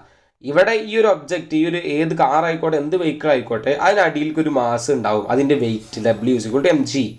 വെയിറ്റ് ഗ്രാവിറ്റിൻ്റെ ബലം താഴേക്ക് ഒരു വെയിറ്റ് ആക്ട് ചെയ്യും. ആ സർഫസിന് പെർപെൻഡിക്കുലർ ആയിട്ട് മേലേക്ക് ഒരു നോർമൽ ഫോഴ്സ് ആക്ട് ചെയ്യും. ആ ഒരു സർഫസ് അതിനൊരു ഫ്രിക്ഷണൽ ഫോഴ്സ് ഉണ്ടാവും. സോ ഒരു 3 തരത്തിലുള്ള ഫോഴ്സുകളാണ് ഇവിടെ ഉണ്ടാവുക. ഇവിടുന്ന് ചോദിക്കണ ക്വസ്റ്റ്യൻ പറയാം, വളരെ ഇമ്പോർട്ടൻ്റ് ആയിട്ടുള്ള ക്വസ്റ്റ്യൻ ആണ്. A car is moving on A circular level road. ഒരേ ലെവലിലായിട്ടുള്ള ഒരു ലെവൽ റോട്ടിൽ, ഒരേ ലെവലിലുള്ള റോട്ടിൽ എന്ത് ചെയ്യാണ്, ഒരു കാർ മൂവ് ചെയ്യാണ്. Derive the expression for maximum speed for safe turning. അഥവാ നല്ല രീതിയിൽ സേഫായിട്ട് ആ കാറിന് ടേൺ ചെയ്യാൻ ആവശ്യമായ മാക്സിമം സ്പീഡ്, മാക്സിമം വെലോസിറ്റി. എത്ര സ്പീഡിലാണെങ്കിൽ എത്ര വെലോസിറ്റിയിലാണ് മാക്സിമം, എത്ര സ്പീഡിൽ അവർക്ക് ആ വളവ് വളക്കാം, ആ ഒരു ടേണിങ് അവർക്ക് എത്ര സ്പീഡിൽ എടുത്തിട്ട് പോരാം, എത്ര ടേണിങ് എത്ര സ്പീഡിൽ അവർക്ക് അതിനെ വളക്കാം എന്നുള്ളത് കണ്ടുപിടിക്കാനുള്ള കാര്യമാണ് നമ്മൾ പറയുന്നത്. അതിൻ്റെ ഡെറിവേഷനാണ് നമ്മൾ ഡീറ്റെയിൽ ആയിട്ട് ഡിസ്കസ് ചെയ്യാൻ പോകുന്നത്. ഇവിടെ ഉള്ള ഫ്രിക്ഷൻ്റെ കാര്യവും ഇതൊക്കെ വെച്ചിട്ട് നമ്മൾ എന്ത് ചെയ്യാണ്, ഈ ഒരു കാര്യം അനലൈസ് ചെയ്യാണ്. ഈ ഒരു ബോഡിയിൽ നമ്മളോട് പറഞ്ഞു നോർമൽ ഫോഴ്സ് ഉണ്ട്, പിന്നെന്തുണ്ട്, mg ഉണ്ട്. നോർമൽ ഫോഴ്സ് എപ്പോഴും മേലേക്കാണ് ആക്ട് ചെയ്യുക, അപ്വേർഡ്സ് ആണ് എപ്പോഴും നോർമൽ ഫോഴ്സ് ഉണ്ടാവുക. വെയിറ്റ്, ഒരു ഒബ്ജക്റ്റിന് വെയിറ്റ് എപ്പോഴും താഴോട്ടാണ് ഉണ്ടാവുക. mg എന്ന് വെയിറ്റിന് പറയും, n നോർമൽ ഫോഴ്സ് എന്ന് പറയും. ഈ ഒരു സർഫസ്, ഈ ഒരു കാറിൽക്ക് എന്ത് കൊടുക്കും, ഫ്രിക്ഷണൽ ഫോഴ്സ് കൊടുക്കും. ഓക്കെ ആണല്ലോ. ഈ ഒരു ഫ്രിക്ഷണൽ ഫോഴ്സ് എവിടേക്കാണ് ആക്ട് ചെയ്യണത്, ഈ ഒരു സർക്കുലർ പാത്തിൻ്റെ സെൻട്രലിലേക്കാണ് ആക്ട് ചെയ്യണത്. ഇതിന് സെൻട്രലിലേക്കാണ് ഈ ഫ്രിക്ഷണൽ ഫോഴ്സ് ആക്ട് ചെയ്യണത്. സോ നമുക്ക് എന്ത് ചെയ്യാം, ഇതിൻ്റെ ഡെറിവേഷൻ സ്റ്റാർട്ട് ചെയ്യാം. ഇവിടെ നമ്മൾക്ക് പറഞ്ഞു നോർമൽ ഫോഴ്സ് മേലേക്കാണ്, അതിൻ്റെ നേരെ ഓപ്പോസിറ്റ് ആയിട്ടാണ് mg ഉള്ളത്. നോർമൽ ഫോഴ്സ് ഇങ്ങനെയാണ്, mg താഴേക്കാണ്. സോ അത് രണ്ടും ഒരേ രീതിയിലായതുകൊണ്ട് തന്നെ, ഓപ്പോസിറ്റ് ഫോഴ്സ് ആയതുകൊണ്ട് തന്നെ n=mg എന്ന് പറയാം. അവർ രണ്ടാളും ക്യാൻസൽ ചെയ്ത് പോകും. So n=mg. n മേലേക്കും mg അടിയിൽക്കും. നോർമൽ ഫോഴ്സ് മേലേക്കുണ്ട്, അതിൻ്റെ വെയിറ്റ് അടിയിൽക്കുണ്ട്, mg അടിയിൽക്കുണ്ട്. സോ n അവൻ്റെ ഓപ്പോസിറ്റ്, ഈക്വൽ ആൻഡ് ഓപ്പോസിറ്റ് ഡയറക്ഷനിലാണ്. സോ n=mg എന്ന് കൊടുക്കാം. രണ്ടാമത് നമ്മൾ പറയാണ് static friction provide the centripetal force. അതായത് ഇവൻ്റെ ഒരു സർക്കുലാറിൻ്റെ പാർട്ടാണല്ലോ ഇത്. ഒരു കർവ് എന്ന് പറഞ്ഞാൽ, എന്താ, ഒരു സർക്കിളിൻ്റെ പാർട്ടാണല്ലോ ഒരു കർവ് എന്ന് പറയുന്നത്. സോ ഇവിടെ എന്തുണ്ട്, ഈ ഒരു സർക്കിൾക്ക് ഇവിടെ നിന്ന് ഒരു സെൻട്രിപിറ്റൽ ഫോഴ്സ് ഉണ്ടാവും. ഇവിടെ സെൻട്രിപിറ്റൽ ഫോഴ്സ് ആര് കാരണമുള്ള സെൻട്രിപിറ്റൽ ഫോഴ്സ് ഉള്ളത്, ഫ്രിക്ഷണൽ ഫോഴ്സ് കാരണമുള്ള സെൻട്രിപിറ്റൽ ഫോഴ്സ് ഉള്ളത്. സെൻട്രിപിറ്റൽ ഫോഴ്സ് S എന്ന് പറയുന്നത് എന്താണ്, ഇവിടെ ഫ്രിക്ഷണൽ ഫോഴ്സ് കാരണം. സോ ഇവിടെ നമുക്ക് Fs=Fc എന്ന് എഴുതാം. അതായത് സെൻട്രിപിറ്റൽ ഫോഴ്സ്, ഫ്രിക്ഷണൽ ഫോഴ്സ് ഇവിടെ ഉണ്ടാവുന്നത് ആര് കാരണമാണ്, ഇവിടുത്തെ സെൻട്രിപിറ്റൽ ഫോഴ്സ് ഉണ്ടാവുന്നത് ആര് കാരണമാണ്, frictional force, static frictional force കാരണമാണ്. സോ നമുക്ക് എന്ത് ചെയ്യാം, Fs=Fc എന്ന് എഴുതാം. Fs=Fc എന്ന് കൊടുക്കാൻ പറ്റും. Static friction centripetal force. Centripetal force നമ്മൾ ഇക്വേഷൻ പഠിച്ചു. സെൻട്രിപിറ്റൽ ഫോഴ്സ് Fc=mv²/r എന്ന് നമ്മൾ പഠിച്ചു. mv²/r. സോ ഞാൻ എന്ത് ചെയ്യാണ്, ഈ എഫ്സിൻ്റെ സ്ഥാനത്ത് അത് കൊടുക്കുകയാണ്. Fs=mv²/r. ഇവിടെ നിങ്ങൾക്കൊരു സെൻറ്റൻസ് എഴുതാം. ഇത് എഴുതി കഴിഞ്ഞ് കഴിഞ്ഞാൽ static friction provide the centripetal force. Static friction provides centripetal force. ഈ ഒരു സെൻറ്റൻസ് നമുക്കവിടെ കൊടുക്കാം. ഇനി നമുക്ക് ബാക്കി ഡെറിവേഷൻ്റെ കാര്യങ്ങൾക്ക് പോവാം. ഇവിടെ നമ്മൾ Fs=mv²/r എന്ന് നമുക്ക് കിട്ടിയിട്ടുണ്ട്. നമ്മൾക്ക് Fsന് വേറൊരു ഇക്വേഷൻ ഓൾറെഡി അറിയാം. എഫ് എസ് ഈക്വൽ ടു അതിൻ്റെ ലോ ഓഫ് സ്റ്റാറ്റിക് ഫ്രിക്ഷൻ പ്രകാരം നമ്മൾക്ക് മ്യൂ എസ് എൻ എന്നുള്ളത് അറിയാം. സോ ഈ ഒരു എഫ് എസിൻ്റെ സ്ഥാനത്ത് ഞാൻ എന്ത് ചെയ്യാണ്, ഈ ഒരു മ്യൂ എസ് എൻ കൊടുക്കുകയാണ്. അപ്പോൾ F S is equal to mu S N ആണ്, ലോ ഓഫ് സ്റ്റാറ്റിക് ഫ്രിക്ഷൻ പ്രകാരം F S equal mu S N ആണെന്ന് അറിയാം. സോ അതിൻ്റെ സ്ഥാനത്ത് അത് കൊടുത്തു, M V square by R എന്ന് കിട്ടി. എൻ എന്ന് പറഞ്ഞാൽ എന്തിനോട് ഈക്വൽ ആണ് നമ്മൾ നേരത്തെ പറഞ്ഞിട്ടുണ്ട്. എൻ എന്ന് പറഞ്ഞാൽ N equal to M G ആണ് നമ്മളിവിടെ പറഞ്ഞിട്ടുണ്ട്. സോ നമുക്ക് എന്ത് ചെയ്യാം, ആ എന്നിൻ്റെ സ്ഥാനത്ത് എം ജി എന്ന് കൊടുക്കാം. So mu S equal to എന്നിൻ്റെ സ്ഥാനത്ത് എം ജി എന്ന് കൊടുത്തു. ബാക്കി m V square by R. ഈ എമ്മും ഈ എമ്മും നമുക്ക് ക്രോസ് ചെയ്യാം. നമുക്കിവിടെ മാക്സിമം സ്പീഡ് അല്ലെങ്കിൽ വെലോസിറ്റിൻ്റെ ഇക്വേഷനാണ് കിട്ടേണ്ടത്. സോ വി എന്നുള്ളതിന് ഇക്വേഷൻ കിട്ടേണ്ടത്. അപ്പോൾ വെലോസിറ്റി എന്ന് പറഞ്ഞാൽ വി ഇവിടെ ഉണ്ട്. ആ ഒരു വീക്കാണ് നമുക്ക് ഇക്വേഷൻ ഉണ്ടാക്കേണ്ടത്. വീക്ക് ഇക്വേഷൻ ഉണ്ടാക്കാൻ വേണ്ടിയിട്ട് എന്ത് ചെയ്യണം, ബാക്കിയുള്ളതിനെ നമ്മൾ എന്ത് ചെയ്യണം, ഈക്വലിന് ഇപ്പുറത്ത്, ആ വീനെ അവിടെ നിർത്തിയിട്ട് ബാക്കിയുള്ളതിനെ ഈക്വലിന് ഇപ്പുറത്ത് കൊണ്ടുപോകണം. സോ എന്ത് ചെയ്യും, ഈ ആറിനെ ഞാൻ ഇങ്ങോട്ട് കൊണ്ടുപോകും. എം കട്ടായി പോയി, ഞാൻ ഈ ഒരു ആറിനെ ഇങ്ങോട്ട് കൊണ്ടുപോകണം. എന്തിനു വേണ്ടിയിട്ടാണ്, വെലോസിറ്റി ഈക്വൽ ടു എന്ന് പറഞ്ഞ ആൻസർ കിട്ടാൻ വേണ്ടിയിട്ടാണ്. So mu S into G into R. So mu S R G equal to V square എന്ന് കിട്ടി. ഈ ഒരു ഇക്വേഷൻ വി സ്ക്വയർ എന്ന് പറഞ്ഞ ആൻസർ കിട്ടിയിട്ടുള്ളത്. V square equal to mu S R G അല്ലേ, V square equal to mu S R G, V square equal to mu S R G എന്ന് കിട്ടിയിട്ടുണ്ട്. ഞാൻ ഇക്വേഷൻ എന്ത് ചെയ്യാണ്, നല്ല രീതിയിൽ ഇവിടുന്ന് എഴുതാൻ വേണ്ടി V square is equal to mu S R G എന്ന് കിട്ടിയിട്ടുണ്ട്. ഇനി നമ്മൾ എന്ത് ചെയ്യുക, ഇതിന് വി ഈക്വൽ ടു എന്ന് കിട്ടാൻ വേണ്ടി ചെയ്യുക, വി സ്ക്വയർ ആണ് കിട്ടിയിട്ടുള്ളത്. വി എന്ന് കിട്ടാൻ വേണ്ടി നമ്മൾ റൂട്ട് എടുക്കുക. ഈ ഒരു വാല്യൂവിൻ്റെ റൂട്ട് എടുത്ത് കഴിഞ്ഞാൽ നമുക്ക് root of V square V equal to എന്ന് കിട്ടണമെങ്കിൽ അത് റൂട്ട് എടുക്കുക. മ്യൂ എസ് ആർ ജി അല്ലെങ്കിൽ മ്യൂ എസ് ജി ആർ എങ്ങനെ രീതിയിലും പഠിക്കുക. ഇതാണ് ഇതിൻ്റെ maximum velocity equation, maximum velocity V max. അതായത് ഈ ഒരു കർവ്ഡ് റോഡിൽ, ഈ പറഞ്ഞ കർവ്ഡ് റോഡിൽ നമ്മൾക്ക് പോവാൻ ആവശ്യമായ വെലോസിറ്റിൻ്റെ ഇക്വേഷനാണ്. ഇവിടെ കർവ്ഡ് റോഡ് പറഞ്ഞു. ഈ ഒരു കർവ്ഡ് റോഡിൽ ഈ ഒരു ഒബ്ജക്റ്റിന്, ഈ ഒരു കാറിന്, എന്ത് വെഹിക്കിൾ ആയിക്കോട്ടെ, ആ ഒരു കാറിന് മാക്സിമം വെലോസിറ്റിയിൽ എത്ര വെലോസിറ്റി പോവാം എന്നുള്ളതിന് ഇക്വേഷൻ, അവിടെയുള്ള ഫ്രിക്ഷണൽ ഫോഴ്സ് നോക്കുക, അവിടെ റേഡിയസ് നോക്കുക, എന്നിട്ട് ആ ഒരു ഇക്വേഷനിൽ കൊടുത്താൽ അവിടെ എത്ര മാക്സിമം സ്പീഡിൽ പോവാം എന്നുള്ളത് നമുക്ക് എന്ത് ചെയ്യാൻ പറ്റും, കണ്ടുപിടിക്കാൻ പറ്റും. ഒരു റോഡിൻ്റെ കർവ്ഡ് ഡിസൈൻ ചെയ്യുന്ന സമയത്ത് ട്രാഫിക്കൽ ഏരിയയിലേക്ക് ആക്സിഡൻറ്റ് കുറക്കാൻ വേണ്ടിയിട്ട് ഈ ഒരു കാൽക്കുലേഷനൊക്കെ ചെയ്തിട്ടാണ് അവിടെ എത്രത്തോളം കർവിൻ്റെ കാര്യങ്ങളൊക്കെ നോക്കുക. സോ വി മാക്സ് ഈ ഒരു കർവിൽ, ഈ ഒരു ഒബ്ജക്റ്റിൻ്റെ ഈ ഒരു കർവിലുള്ള വെലോസിറ്റി, മാക്സിമം വെലോസിറ്റിക്കൽ ഇക്വേഷനാണ് നമ്മൾ കണ്ടുപിടിച്ചത്. അതാണ് നമ്മളെ ക്വസ്റ്റ്യൻ ഉണ്ടായി. Derive the expression for maximum speed for safe turning. Maximum speed for safe ടേണിങ്ങിനുള്ള എക്സ്പ്രഷനാണ് നമ്മളിവിടെ കണ്ടെത്തിയിട്ടുള്ളത്. അതിന് വേണ്ടിയിട്ട് നമ്മൾ പറഞ്ഞത് എന്താണ്, ഒരു ബോഡി ഒരു സർഫസിൽ ഇരിക്കുകയാണ്. ബട്ട് കാറാണ് എന്താണെന്ന് വിചാരിച്ചോട്ടെ, ഇതൊരു സർഫസിൽ ഇരിക്കുകയാണെന്ന് വിചാരിക്കുക. അങ്ങനെയാണെങ്കിൽ ആ ഒരു സർഫസിനോട് പെർപെൻഡിക്കുലർ ആയിട്ടൊരു നോർമൽ ഫോഴ്സ് മേലേക്ക് ആക്ട് ചെയ്യും. അതിൻ്റെ വെയിറ്റ് നേരെ താഴേക്ക് എം ജി ഉണ്ടാവും. ഇത് ലെവൽ സർഫസിലാണ്, ചെരിഞ്ഞിട്ടൊന്നുമല്ല ഇരിക്കണത്. ഒരു ലെവലായിട്ടുള്ള ഒരേ ലെവലിലുള്ള റോട്ടിൻ്റെ കേസാണ് ഈ പറയുന്നത്.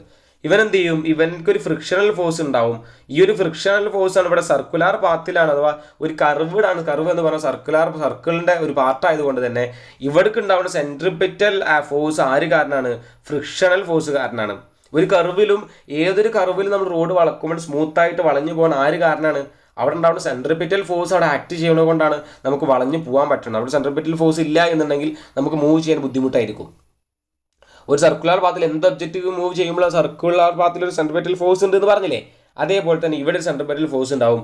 ആര് കാരണം, സ്റ്റാറ്റിക് ഫ്രിക്ഷൻ കാരണം. സോ ആ രീതിയിൽ നമ്മൾ എന്ത് ചെയ്തു, ഇതിൻ്റെ കാര്യങ്ങൾ പറഞ്ഞു, അതിൻ്റെ ഡെറിവേഷൻസ് ഡീറ്റെയിൽ ആയിട്ട് ചെയ്തു. ഈ ഒരു ഡെറിവേഷൻസ് നിങ്ങൾക്ക് ഇമ്പോർട്ടൻ്റ് ആണ്, ചോദിക്കാറുണ്ട്. ഇതേപോലത്തെ ക്വസ്റ്റ്യൻ അതേപോലെ ഈ ഒരു ക്വസ്റ്റ്യൻ ആണ് ഡീറ്റെയിൽ ആയിട്ട് ചോദിക്കാറുള്ളത്. സോ ഈ ഒരു ഏരിയ നമ്മൾ കംപ്ലീറ്റ് ആയി.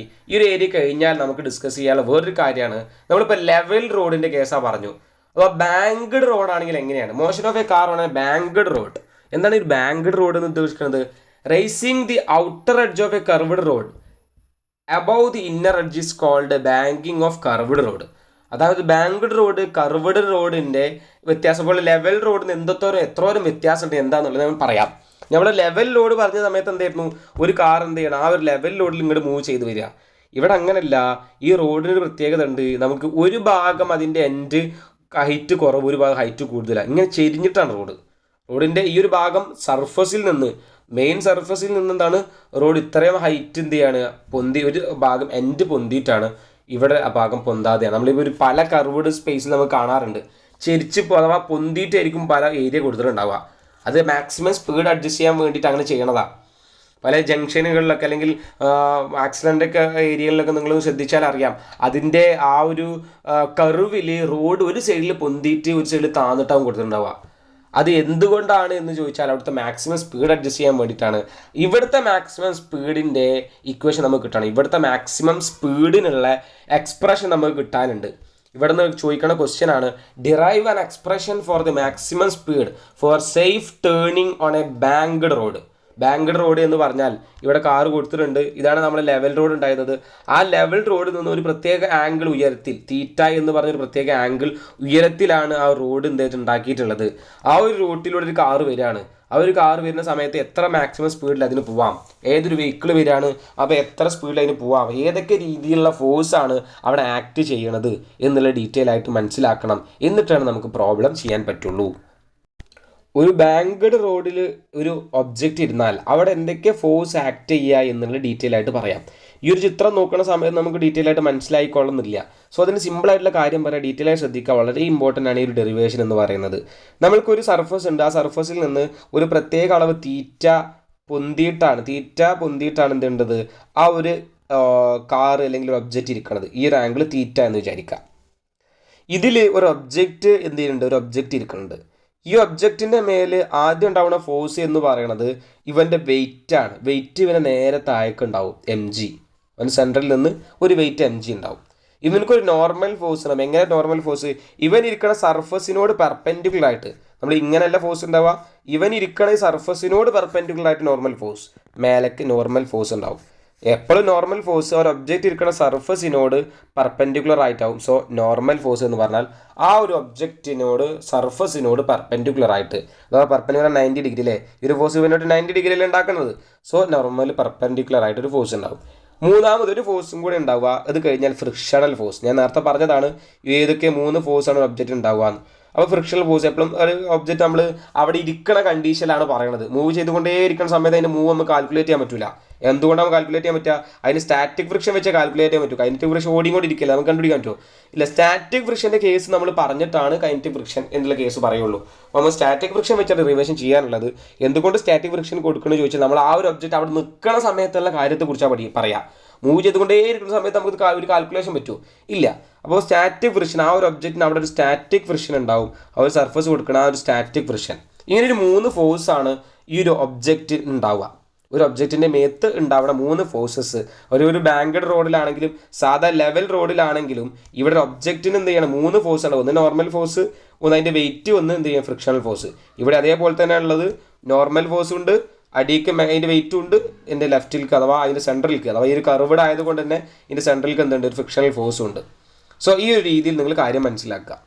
ഇവിടെ ഈ ഒരു പ്രോബ്ലം, ഈ ഒരു എക്സ്പ്രഷൻ ഡിറൈവ് ചെയ്തെടുക്കാൻ വേണ്ടിയിട്ട് ഞാൻ ഈ ഒരു ഫോഴ്സിനെ റിസോൾവ് ചെയ്യാം, ഫോഴ്സ് കമ്പോണൻറ്റിനെ റിസോൾവ് ചെയ്യാം.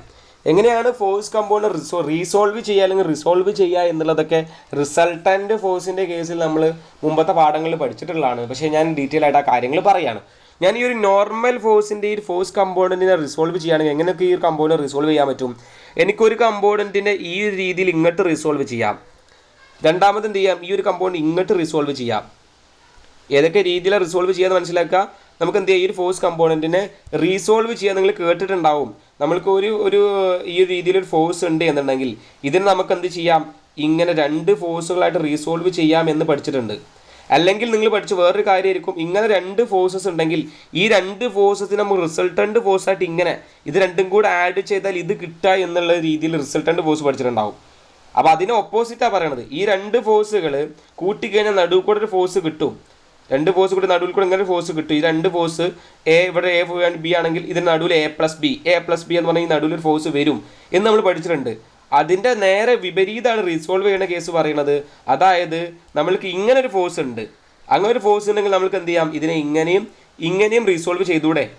ഇത് എ ആണെങ്കിൽ ഇത് ബി ആണെങ്കിൽ ഇത് എ പ്ലസ് ബി ആണ്, ഇത് എ പ്ലസ് ബി ആണെങ്കിൽ ഇത് എ ആണ്, ഇത് ബി ആണെന്ന് പറഞ്ഞൂടെ. അതേ രീതിയിൽ നമ്മൾ ഈ ഒരു ഫോഴ്സ് കമ്പോണൻറ്റ് റീസോൾവ് ചെയ്തു. എങ്ങനെ റീസോൾവ് ചെയ്തു? ഇങ്ങനെയുള്ളൊരു കമ്പോണൻറ്റിന് നമ്മൾ എന്ത് ചെയ്തു, ഇങ്ങോട്ട് റീസോൾവ്, ഇവർ രണ്ടാളെ ആഡ് ചെയ്തവനെ കിട്ടുക. സോ ഞാൻ എന്ത് ചെയ്തു, ഇങ്ങനെ റീസോൾവ് ചെയ്തു. റീസോൾവ് ചെയ്തപ്പോൾ എന്താ കിട്ടുക എന്നുള്ളത് നമ്മൾ പഠിക്കുകയാണ്. ഈ ഒരു കമ്പോണൻറ്റ് റീസോൾവ് ചെയ്താൽ എനിക്ക് എങ്ങനെ കിട്ടുക, എൻ എന്ന് പറഞ്ഞിട്ട് ഇവിടെ n കിട്ടിയിട്ടുണ്ട്. ഇവിടെ ഈ ഒരു തീറ്റ എന്ന് പറഞ്ഞൊരു ആംഗിൾ, ഇവിടെ ഒരു തീറ്റ ആംഗിൾ ഉണ്ട്. ഈ ഒരു ആംഗിൾ തീറ്റ ആണെങ്കിൽ ഇത് തീറ്റ ആയിരിക്കും, ആ ഒരു ആംഗിൾ തീറ്റ ആംഗിൾ ആയിരിക്കും. സോ ആ ഒരു ആംഗിൾ തീറ്റ ആണെങ്കിൽ ഈ ഒരു കമ്പൗണ്ടിന് പേര് എന്ത് കൊടുക്കാം, ഈ ഒരു കമ്പൗണ്ടിന് പേര് കൊടുക്കുമെന്നുള്ളതാണ്. തീറ്റൻ്റെ അടുത്തുള്ള ആൾക്ക് നമ്മൾ കൊടുക്കുന്ന പേരാണ് എൻ കോസ് തീറ്റ. അവൻ തീറ്റൻ്റെ അടുത്തായതുകൊണ്ട് കോസ് തീറ്റ ഉപയോഗിക്കും. തീറ്റിനോട് ഒരു ബന്ധമില്ലാത്ത ആളെ പേരാണെങ്കിൽ എൻ സൈൻ തീറ്റ. അപ്പോൾ N sine theta plus N cos theta എന്ന് പറയുന്നതാണ് എൻ. ഈ ഒരു എന്നിനെ റിസോൾവ് ചെയ്തപ്പോഴാണ് എൻ കോസ് തീറ്റ എന്ന് പറഞ്ഞ കമ്പൗണ്ടും എൻ സൈൻ തീറ്റ എന്ന് പറഞ്ഞ കമ്പൗണ്ടും കിട്ടിയിട്ടുള്ളത്. സോ ആ ഒരു എന്നിനെ ഞാൻ റിസോൾവ് ചെയ്തു. ഇനി എനിക്ക് ആരെ റിസോൾവ് ചെയ്യണം, എഫ് എസ് സി എന്ന് പറഞ്ഞ് റിസോൾവ് ചെയ്യണം. നോക്കുക, അവിടെ ശ്രദ്ധിക്കുക, ഈ എന്നിനെ റിസോൾവ് ചെയ്തിട്ട് എൻ കോസ് തീറ്റ എന്നുള്ള കമ്പൗണ്ട് കിട്ടി, എൻ സൈൻ തീറ്റ എന്ന് പറഞ്ഞ കമ്പൗണ്ട് കിട്ടി. ഞാനിവിടെ പറഞ്ഞ ഈ ഡയഗ്രാം നിങ്ങൾക്ക് ഡയറക്റ്റാണ് കാണുന്ന സമയത്ത് മനസ്സിലാവില്ല, ഒരാൾക്ക് മനസ്സിലാവില്ല. ടെക്സ്റ്റിൽ ഇത് ഡയറക്റ്റാണ് കൊടുത്തിട്ട് വരയ്ക്കാനാണ് പറയണത്. അപ്പോൾ അതിൻ്റെ ഈക്വൽ എല്ലാ ഏരിയകളും ഞാൻ എന്ത് ചെയ്യണം, ഈച്ച് ആൻഡ് എവരി സ്റ്റെപ്പ് എന്ത് ചെയ്യേണ്ടത്, ഡിവൈഡ് ചെയ്തിട്ടാണ് പറഞ്ഞു തരുന്നത്. എഫ് എസ് സി എന്ന് പറഞ്ഞിട്ട് എന്താണ്, ഫ്രിക്ഷണൽ ഫോഴ്സിൻ്റെ ഒരു കമ്പോണൻ്റ് ഉണ്ട്, സ്റ്റാറ്റിക് ഫ്രിക്ഷൻ്റെ ഒരു കമ്പോണൻ്റ് ഉണ്ട്. ഇതിന് ഞാൻ റിസോൾവ് ചെയ്യാണ്. ഇതിനപ്പോൾ ഈ ഒരു കമ്പൗണ്ട് ഇങ്ങനെയാണെങ്കിൽ ഇതിനെ എങ്ങോട്ട് റിസോൾവ് ചെയ്യാം, ഇങ്ങനെയും തമ്മിൽ റിസോൾവ് ചെയ്യാം, രണ്ടെണ്ണാക്കി റിസോൾവ് ചെയ്യാം. സോ അങ്ങനെ റിസോൾവ് ചെയ്യുന്ന സമയത്ത് ആ ഒരു കമ്പൗണ്ടിനെ റിസോൾവ് ചെയ്യുമ്പോൾ ഏതൊക്കെ കമ്പൗണ്ടാണ് കിട്ടുക, ഇതിനെ റിസോൾവ് ചെയ്യുന്ന സമയത്ത് ഇങ്ങോട്ടൊരു കമ്പൗണ്ട് കിട്ടും, ഇങ്ങോട്ടൊരു കമ്പോണൻ്റ് കിട്ടും, ഇങ്ങോട്ടൊരു കമ്പൗണ്ട് കിട്ടും. സോ ഇവിടെയുള്ള തീറ്റൻ്റെ കാര്യം നമുക്ക് മനസ്സിലാക്കണം. ഇവിടെയുള്ള തീറ്റ എന്ന് പറയുന്നത് ഇവിടെയുള്ള ഈ ഒരു ആംഗിൾ, ഇതിനെയാണ് ഇവിടെ തീറ്റ എന്ന് പറയുക. സോ ആ ഒരു ആംഗിൾ തീറ്റ ആണെങ്കിൽ തീറ്റൻ്റെ അടുത്തുള്ള ഈ component F S cos theta, തീറ്റൻ്റെ അടുത്തുള്ള ആൾ എഫ് എസ് കോസ് ആണ് വരിക, കോസ് തീറ്റ. എഫ് എസ് അഥവാ തീറ്റൻ്റെ അടുത്തുള്ള ആൾ സൈൻ തീറ്റ വരും. സോ എഫ് എസ് സൈൻ തീറ്റ. ഇതേ രീതിയിൽ റിസോൾവ് ആണ് ഇവിടെ കൊടുത്തിട്ടുള്ളത്. ഈ ഒരു എൻ എന്ന് പറഞ്ഞ compound N cos theta N sine theta resolve ചെയ്തു. ശേഷം ഈ എഫ് എസ് എന്നുള്ള compound F S cos theta F S sine theta എന്ന് പറഞ്ഞ് റിസോൾവ് ചെയ്തു. ഈ ഒരു റിസോൾവ് ചെയ്തത് വെച്ചിട്ടാണ് നമ്മൾ എന്ത് ചെയ്യേണ്ടത്, പ്രോബ്ലം നമുക്ക് ഡീറ്റെയിൽ ആയിട്ട് ചെയ്യേണ്ടത്. ഈ ഒരു പ്രോബ്ലം ചെയ്യുമ്പോൾ നമ്മൾ കാര്യങ്ങൾ കൃത്യമായിട്ട് മനസ്സിലാക്കാൻ ശ്രദ്ധിക്കുക. ഇവിടെ പറയുന്ന കാര്യങ്ങൾ മനസ്സിലാക്കണം. ഈ എൻ എന്ന് പറഞ്ഞ കമ്പൗണ്ടിന് ഞാൻ N cos theta N sine theta എന്ന് പറഞ്ഞ് റിസോൾവ് ചെയ്തു.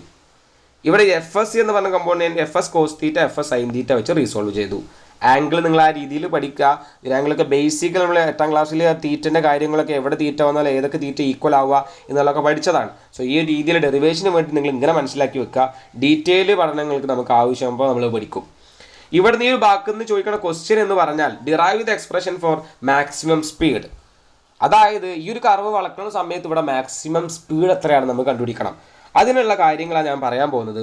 നമുക്ക് ഈ ഒരു കമ്പൗണ്ട് ഒരു ഫോഴ്സിൻ്റെ എത്രത്തോളം ഏതൊക്കെ ഫോഴ്സുകൾ ഉണ്ട് എന്ന് കാൽക്കുലേറ്റ് ചെയ്യാതെ നമുക്ക് എന്ത് ചെയ്യാൻ പറ്റില്ല, ഈ ഒരു പ്രോബ്ലം ചെയ്യാൻ കഴിയില്ല. സോ അതിന് വേണ്ടിയിട്ട് റിസോൾവ് ചെയ്യുന്ന കാര്യം ഞാൻ മുമ്പ് എന്ത് ചെയ്തു, ഡീറ്റെയിൽ ആയിട്ട് പറഞ്ഞു. ഇനി ഞാൻ എന്ത് ചെയ്യണം, അതിൻ്റെ ഡെറിവേഷൻ ചെയ്യാണ്. ഡെറിവേഷൻ ചെയ്യുമ്പോൾ നിങ്ങൾ ഡീറ്റെയിൽ ആയിട്ട് ഇവിടെ ശ്രദ്ധിക്കേണ്ട കാര്യം എന്ന് പറയുന്നത്, മേലേക്ക് ഒരു എൻ കോസ് തീറ്റ എന്നൊരു കമ്പൗണ്ട് ഉണ്ട്, അടിയിലേക്ക് 2 കമ്പൗണ്ട് എം ജി പിന്നെ എഫ് എസ് സൈൻ തീറ്റ എന്ന് പറഞ്ഞ 2 കമ്പൗണ്ട് ഉണ്ട്. സോ ഞാനിവിടെ ചെയ്യുമ്പോൾ എൻ കോസ് തീറ്റനോട് ഡയറക്റ്റ് ഓപ്പോസിറ്റ് ആണ് ഇവർ രണ്ടാൾക്കാരും. കൂട്ടി ഒറ്റ ഫോഴ്സിന് ഈക്വലാണ് എൻ കോസ് തീറ്റ അല്ലേ. എൻ കോസ് തീറ്റ എന്ന് പറയുന്നത് മേലേക്കാണ്, ഇവർ രണ്ടാൾക്കാരും അടിയിലേക്കാണ്. സോ എനിക്കിവിടെ കൊടുക്കാൻ പറ്റും ഇവനെ കൂട്ടി, ഇവനെന്ന് പറഞ്ഞാൽ ഇവർ രണ്ടാൾക്കാരും ആഡ് ചെയ്തതാണ് എന്ന് കൊടുക്കാൻ പറ്റും. സോ എനിക്ക് ഫസ്റ്റ് കൊടുക്കാം N cos theta equal to, N cos theta ആരോട് ഈക്വൽ ആണ്, എം ജിനോടും M G plus F S sine theta, F S sine തീറ്റയോട് ഈക്വൽ ആണെന്ന് പറയാം. ഇതെങ്ങനെ കിട്ടിയത്, N cos theta M G plus F sine theta എങ്ങനെ കിട്ടിയത്, ഇത് അവിടെ എൻ സൈ കോസ് തീറ്റ മേലക്കാണ്, M G F sine theta ഇതും അടിയിൽക്കാണ്. നമ്മൾ മുമ്പ് ചെയ്ത ഡെറിവേഷൻ്റെ അതേപോലെ തന്നെ. അപ്പോൾ നമുക്ക് ഇവർ രണ്ടാളും ഈക്വൽ ആണെന്ന് പറയാം. ഇവർ രണ്ടാളും കൂട്ടിയാൽ ഇവനെ കിട്ടും എന്നുള്ള എഴുതി. ഞാൻ ഇതിൽ നിന്നും എം ജി എന്നതിന് ഇക്വേഷൻ ഉണ്ടാക്കുകയാണ്. അത് ഈ എഫ് എസ് സൈൻ തീറ്റ ഞാൻ ഇങ്ങോട്ട് കൊണ്ടുപോവാണ്. അപ്പോൾ കിട്ടുന്ന സമയത്ത് എനിക്ക് എന്താ കിട്ടുക, F S sine theta N cos theta, ഈ ഒരു എഫ് എസ് സൈൻ തീറ്റ ഇവിടെ നിന്ന് ഇങ്ങോട്ട് വരുന്ന സമയത്ത് എന്തായി മാറും, ഇവിടെ പ്ലസ് ആണ് ഇങ്ങോട്ട് പോകുമ്പോൾ മൈനസ് ആവും. എൻ കോസ് തീറ്റ എന്നുള്ളത് minus F S sine theta എന്ന് വരും, എഫ് എസ് സൈൻ തീറ്റ എന്ന് കിട്ടും, equal to M G, N cos theta minus F S sine theta equal to M G. ഇത് നമുക്ക് ഇക്വേഷൻ നമ്പർ 1 എന്ന് കൊടുക്കാം. ഒന്നാമത്തെ ഇക്വേഷൻ കിട്ടി. അഥവാ ഇവർ രണ്ടാളും ഈക്വൽ ആണ് എന്ന് കൊടുത്തപ്പോൾ നമുക്ക് ഒന്നാമത്തെ ഇക്വേഷൻ കിട്ടി. രണ്ടാമത് ഇതേപോലെ തന്നെ നമ്മൾ നോക്കേണ്ട ഒരു കാര്യമാണ്. ഇവിടെ നോക്കുക, ഈ ഒരു F S cos theta F S sine theta എന്ന് പറയുന്ന ആളാണ് സെൻട്രിപിറ്റൽ ഫോഴ്സ് കൊടുക്കുന്നത്. അതായത് ഇവർ രണ്ടാളും അല്ലേ ഇതിൻ്റെ കർവിൽ ആഡ് ആവണത്. കഴിഞ്ഞ സ്റ്റാറ്റിക് ഫ്രിക്ഷൻ അഥവാ ഒരു ലെവൽ റോഡിൻ്റെ കേസിൽ ഞാൻ പറഞ്ഞു, ലെവൽ റോഡിൽ ഇവിടെ ഒരു എഫ് എസ് എന്ന് പറഞ്ഞിട്ട് എന്തുണ്ട്, അവൻ്റെ സെൻട്രലിലേക്ക് ഫോഴ്സ് കൊടുക്കുന്നുണ്ട് ഇത്. സോ ഇവിടെ ഒരു സെൻട്രിപിറ്റൽ ഫോഴ്സ്, ഇവിടെ ഒരു കർവ്ഡ് റോഡാണ്, ഇവിടെ കർവ്ഡ് റോഡ് കാണില്ലേ, ഈ ഒരു കർവ്ഡ് റോഡിൽ ഒരു സെൻട്രിപിറ്റൽ ഫോഴ്സ് അതിൻ്റെ സെൻട്രലിലേക്ക് ഉണ്ടാവില്ലേ, ഇതിൻ്റെ സെൻട്രലിലേക്ക് ഉണ്ടാവുന്ന സെൻട്രിപിറ്റൽ ഫോഴ്സ് ഉണ്ടാവില്ല. ആര് കാരണമാണ് സെൻട്രൽ ഫോഴ്സ് ഉണ്ടാവുന്നത്, ഇവിടെ ഏതൊക്കെ കമ്പൗണ്ടാണ് ഉള്ളത്, ഈ രണ്ട് കമ്പൗണ്ടാണ് ഇവൻ്റെ സെൻട്രലിലേക്ക് ഫോഴ്സ് കൊടുക്കുന്നത്. സോ ഇവിടുത്തെ സെൻട്രിപിറ്റൽ ഫോഴ്സും ഇവനും ഈക്വൽ ആയിരിക്കും. ഈ ഒരു ഒബ്ജക്റ്റിനുള്ള സെൻട്രിപിറ്റൽ ഫോഴ്സ് എന്ന് പറയുന്നതും അവൻ തമ്മിൽ ഈക്വൽ ആയിരിക്കും. സോ എനിക്കിവിടെ പറയാൻ പറ്റും എൻ അവിടെയുള്ള കമ്പൗണ്ട് ഏതൊക്കെയാണ്, എൻ കോസ് തീറ്റ അല്ല, അവിടെ എൻ സൈൻ തീറ്റ എന്നുള്ള കമ്പൗണ്ട് ഉണ്ട്, പ്ലസ് ആരുണ്ട്, എഫ് എസ് കോസ് തീറ്റ എന്നുള്ള കമ്പൗണ്ട് ഉണ്ട്. അത് രണ്ടും കൂടെ കൂട്ടിയാൽ എന്താണ് കിട്ടുക, എനിക്ക് സെൻട്രിപിറ്റൽ ഫോഴ്സ് ആണ് കിട്ടുക. സെൻട്രിപിറ്റൽ ഫോഴ്സ് നമുക്ക് ഇക്വേഷൻ അറിയാം ഓൾറെഡി. സോ ഞാൻ അതാണ് ഇവിടെ കൊടുക്കുന്നത്, M V square by R equal to M V square by R. എന്തുകൊണ്ട് M V square by R വന്നു, ഈ ഒരു സാധനം എന്ന് പറഞ്ഞാൽ എഫ് സി ആണ്, സെൻട്രിപിറ്റൽ ഫോഴ്സ് ആണ്. ഇവിടെ സെൻട്രിപിറ്റൽ ഫോഴ്സ് ആരാ കൊടുക്കുന്നത്, ഇവർ രണ്ടാളും കൂട്ടിയതാണ് സെൻട്രിപിറ്റൽ. അപ്പോൾ സെൻട്രിക്കുള്ള ഫോഴ്സ് ആരവിടെ സെൻട്രിക്കൽ ഫോഴ്സ് കൊടുക്കുന്നത്, ഇവർ രണ്ടാൾക്കാർ, ഈ രണ്ടാൾക്കാരാണ് സെൻട്രിക്കുള്ള ഫോഴ്സ് കൊടുക്കുന്നത്. സോ സെൻട്രിപിറ്റൽ ആക്സലറേഷൻ എന്ന് പറഞ്ഞാൽ, അല്ലെ സെൻട്രിപിറ്റൽ ഫോഴ്സ് എന്ന് പറഞ്ഞാൽ ഇവർ രണ്ടാളും കൂട്ടിയതാണ്. സോ നമുക്ക് രണ്ടാമത്തെ ഇക്വേഷനും കിട്ടി. ഈ രണ്ട് ഇക്വേഷനിൽ നിന്നാണ് നമ്മൾ ബാക്കി ഡെറിവേഷൻ ചെയ്യണത്. ഈ രണ്ട് ഇക്വേഷൻ നമ്മൾ എന്ത് ചെയ്യാണ്, ഡിവൈഡ് ചെയ്യാണ്. Equation 1 divide by equation 2. Equation 1നെ നമ്മൾ എന്ത് ചെയ്യുക, 2 കൊണ്ട് ഡിവൈഡ് ചെയ്യാണ്. ഇക്വേഷൻ 1ഉം 2ഉം കൂടെ നമ്മൾ ഡിവൈഡ് ചെയ്യുന്ന സമയത്ത് നമുക്ക് എന്താ കിട്ടുക എന്നുള്ളത് നമ്മൾ നോക്കണം. ആദ്യത്തെ ഇക്വേഷൻ എന്ന് പറയുന്നത് എന്താണ്, N cos theta minus F S sine theta. So ആ ഇക്വേഷൻ ഏതാണ്, N cos theta minus F S sine theta equal to M G. ഇതിനെ വെച്ച് നമുക്ക് ഡിവൈഡ് ചെയ്യാം. ഒന്നാമത്തെ ഇക്വേഷൻ എഴുതി, ഒന്നാമത്തെ രണ്ടാമത്തെ ഡിവൈഡ് ചെയ്യുമ്പോൾ ഈ ഒരു ടേമിനെ ഈ ടേമിന് ഡിവൈഡ് ചെയ്യും, ഈ ടേമിന് ഈ ടേമിനായിട്ട് ഡിവൈഡ് ചെയ്യും. അങ്ങനെയല്ല രണ്ട് ഇക്വേഷൻ നമ്മൾ ഡിവൈഡ് ചെയ്യും. അതിൻ്റെ L H S left hand സൈഡും നമ്മൾ ഡിവൈഡ് ചെയ്യും, റൈറ്റ് ഹാൻഡ് സൈഡും നമ്മൾ ഡിവൈഡ് ചെയ്യും. അപ്പോൾ അതിൻ്റെ ലെഫ്റ്റ് ഹാൻഡ് സൈഡ് എന്ന് പറഞ്ഞാൽ രണ്ടാമത്തെ ഇക്വേഷൻ എന്താണ്, N sine theta plus F S cos theta divided by M V square by R. ഈ എമ്മും ഈ എമ്മും നമുക്ക് ആദ്യം തന്നെ കട്ട് ചെയ്ത് കളയാം. ഈ ഒരു ആറിനെ നമുക്ക് മേലേക്കും കൊണ്ടുപോകാം. സോ നമ്മൾ ഇക്വേഷൻ എന്തായി മാറും, ഈ ഇക്വേഷൻ എന്ന് പറയുന്നത് N cos theta minus F S sine theta divide by N sine theta plus F S cos theta എന്നുള്ള ഇക്വേഷൻ കിട്ടി, equal to R G by V square. നമുക്ക് ഇവിടുന്ന് മാക്സിമം സ്പീഡ് ഓഫ് വെലോസിറ്റിൻ്റെ ഇക്വേഷൻ ഉണ്ടാക്കേണ്ടത്. അതിന് മുമ്പ് ഇവിടെ ഒരു സൈൻ തീറ്റ എന്ന് പറഞ്ഞിട്ടൊരു ടേം, കോസ് തീറ്റ എന്നുള്ള ടേം ഉണ്ട്. അതിന് എനിക്ക് കോമൺ ആയിട്ട് എല്ലാത്തിനും ഒഴിവാക്കാൻ വേണ്ടിയിട്ട്, അപ്പോൾ സൈൻ തീറ്റ കോമൺ എന്നുള്ള ടേം വേറെ ഇതിലേക്ക് ഒറ്റ ടേമിൽ സൈന് വേറെ കോസ് വേറെ രണ്ട് ഒഴിവാക്കൊണ്ട് ഒറ്റൊരു ഇതിലേക്ക് കൊണ്ടുപോകാൻ വേണ്ടിയിട്ട് ഞാൻ എല്ലാ ടേമിനെയും എൻ കോസ് തീറ്റ എന്നുള്ള ടേം കൊണ്ട് ഡിവൈഡ് ചെയ്യാണ്. ഫോർ എന്ത് ചെയ്യണം, അതിന് റെഡ്യൂസ് ചെയ്യാനും കൂടുതൽ ഇക്വേഷൻ ചെറുത് കിട്ടാനും വേണ്ടിയിട്ട് ഡിവൈഡഡ് വിത്ത് എൻ കോസ് തീറ്റ ഓൾ ടേമിനെ, അഥവാ ഈ ലെഫ്റ്റ് ഹാൻഡ് സൈഡിലുള്ള എല്ലാ ടേമിനും ഞാൻ എന്ത് ചെയ്യാണ്, എൻ കോസ് തീറ്റ എന്ന് പറഞ്ഞ ടേമിനെ കൊണ്ട് ഡിവൈഡ് ചെയ്യാം. അപ്പോൾ ഡിവൈഡഡ്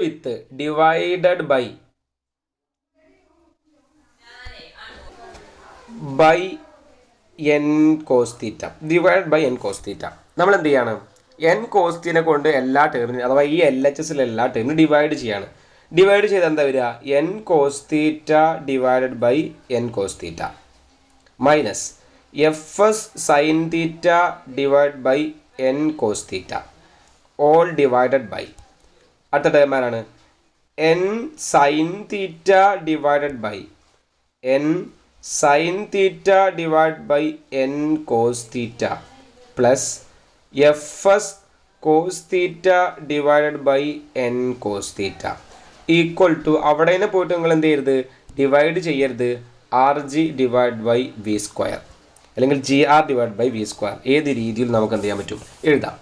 സോ നിങ്ങൾ ഈ ഒരു ടേം നോക്കുക, ഇവിടെ എന്താണ്, എൻ കോസ് തീറ്റനെ കൊണ്ട് ഡിവൈഡ് ചെയ്ത സമയത്ത് നമുക്ക് എന്ത് ചെയ്യാം, വെട്ടിക്കളയാൻ പറ്റും. ഈ എൻ കോസ് തീറ്റ എന്ന് പറഞ്ഞാൽ 1, അത് നമ്മൾ N cos theta divide by എന്ന് പറഞ്ഞാൽ 1 വരും. എൻ കോസ് തീറ്റ അവിടെ sine theta by cos theta എന്ന് പറഞ്ഞാൽ എന്തായും, ടാൻ ആയി മാറും. ഇവിടെ എന്താ, sine theta by cos theta എന്നും കട്ടായി പോയി, sine theta by cos theta tan ആയി മാറും. ഇവിടെ cos theta by cos theta എന്ന് പറഞ്ഞാൽ രണ്ടും കട്ട് ചെയ്ത് പോകും, രണ്ടേതും കട്ട് ചെയ്ത് കളയാൻ പറ്റും. സോ അതിൻ്റെ ബാക്കി ഇക്വേഷൻ എന്താ വരിക, എൻ കോസ് തീറ്റ, ഇവിടെ ടേം അവിടെ കട്ടായി പോയി. ഫസ്റ്റ് ഒരു ടേം ശ്രദ്ധിക്കുക, ഓരോന്നും പറയുന്നത് ഡീറ്റെയിൽ മനസ്സിലാൻ വേണ്ടിയിട്ടാണ്. ആദ്യം കട്ടാകുമ്പോൾ ഇവിടെ 1 എന്ന് വരും, ഈ ഒരു ടേം എന്തായി കട്ടായി പോയി, ഇവിടെ 1 എന്ന് വരും. Minus F S divide by N, അടുത്ത ടേം എന്താ വരിക, all divided by N cos theta by sine theta. Cos theta by sine theta എന്ന് പറഞ്ഞാൽ ടാൻ തീറ്റയാണ്, ടാൻ തീറ്റ പ്ലസ് ഇവ രണ്ട് കോസും പോയപ്പോൾ ഇവിടെ F S divide by N. 1 minus F S divide by N divide by tan theta plus F S by N equal to R G divide by V square എന്ന് കിട്ടും. ഇവിടെ ഒരു tan theta എന്ന് പറഞ്ഞിട്ടുള്ള ടേമും വിട്ടുപോയിട്ടുണ്ട്. അഥവാ ഇവിടെ sine theta by cos theta, ഈ മേലത്തെ ഒരു sine theta by cos theta എന്നുള്ള ടാൻ തീറ്റ ആവുമല്ലോ. സോ ആ ഒരു ടേമിൻ്റെ ഒപ്പം നമുക്കിവിടെ ടാൻ തീറ്റ അവിടെ വിട്ടു, അവിടെ ടാൻ തീറ്റ എന്ന് കൊടുത്തിട്ടുണ്ട്. ഇനി നമ്മൾ ചെയ്യേണ്ട ഒരു കാര്യം എന്താ, നമ്മൾ മാക്സിമം ആൻസറിലേക്ക് എത്തിയിട്ടുണ്ട്. എഫ് എസ് സി എന്ന് പറഞ്ഞാൽ എന്താ നമുക്കറിയാലോ, അഥവാ സ്റ്റാറ്റിക് ഫ്രിക്ഷൻ പ്രകാരം, ലോ ഓഫ് സ്റ്റാറ്റിക് ഫ്രിക്ഷൻ നമുക്കറിയാം എഫ് എസ് എന്ന് പറഞ്ഞാൽ മ്യൂ എസ് എൻ എന്നാണ്. സോ നമുക്ക് എഫ് എസിൻ്റെ സ്ഥാനത്തൊക്കെ മ്യൂ എസ് എൻ എന്ന് കൊടുക്കണം.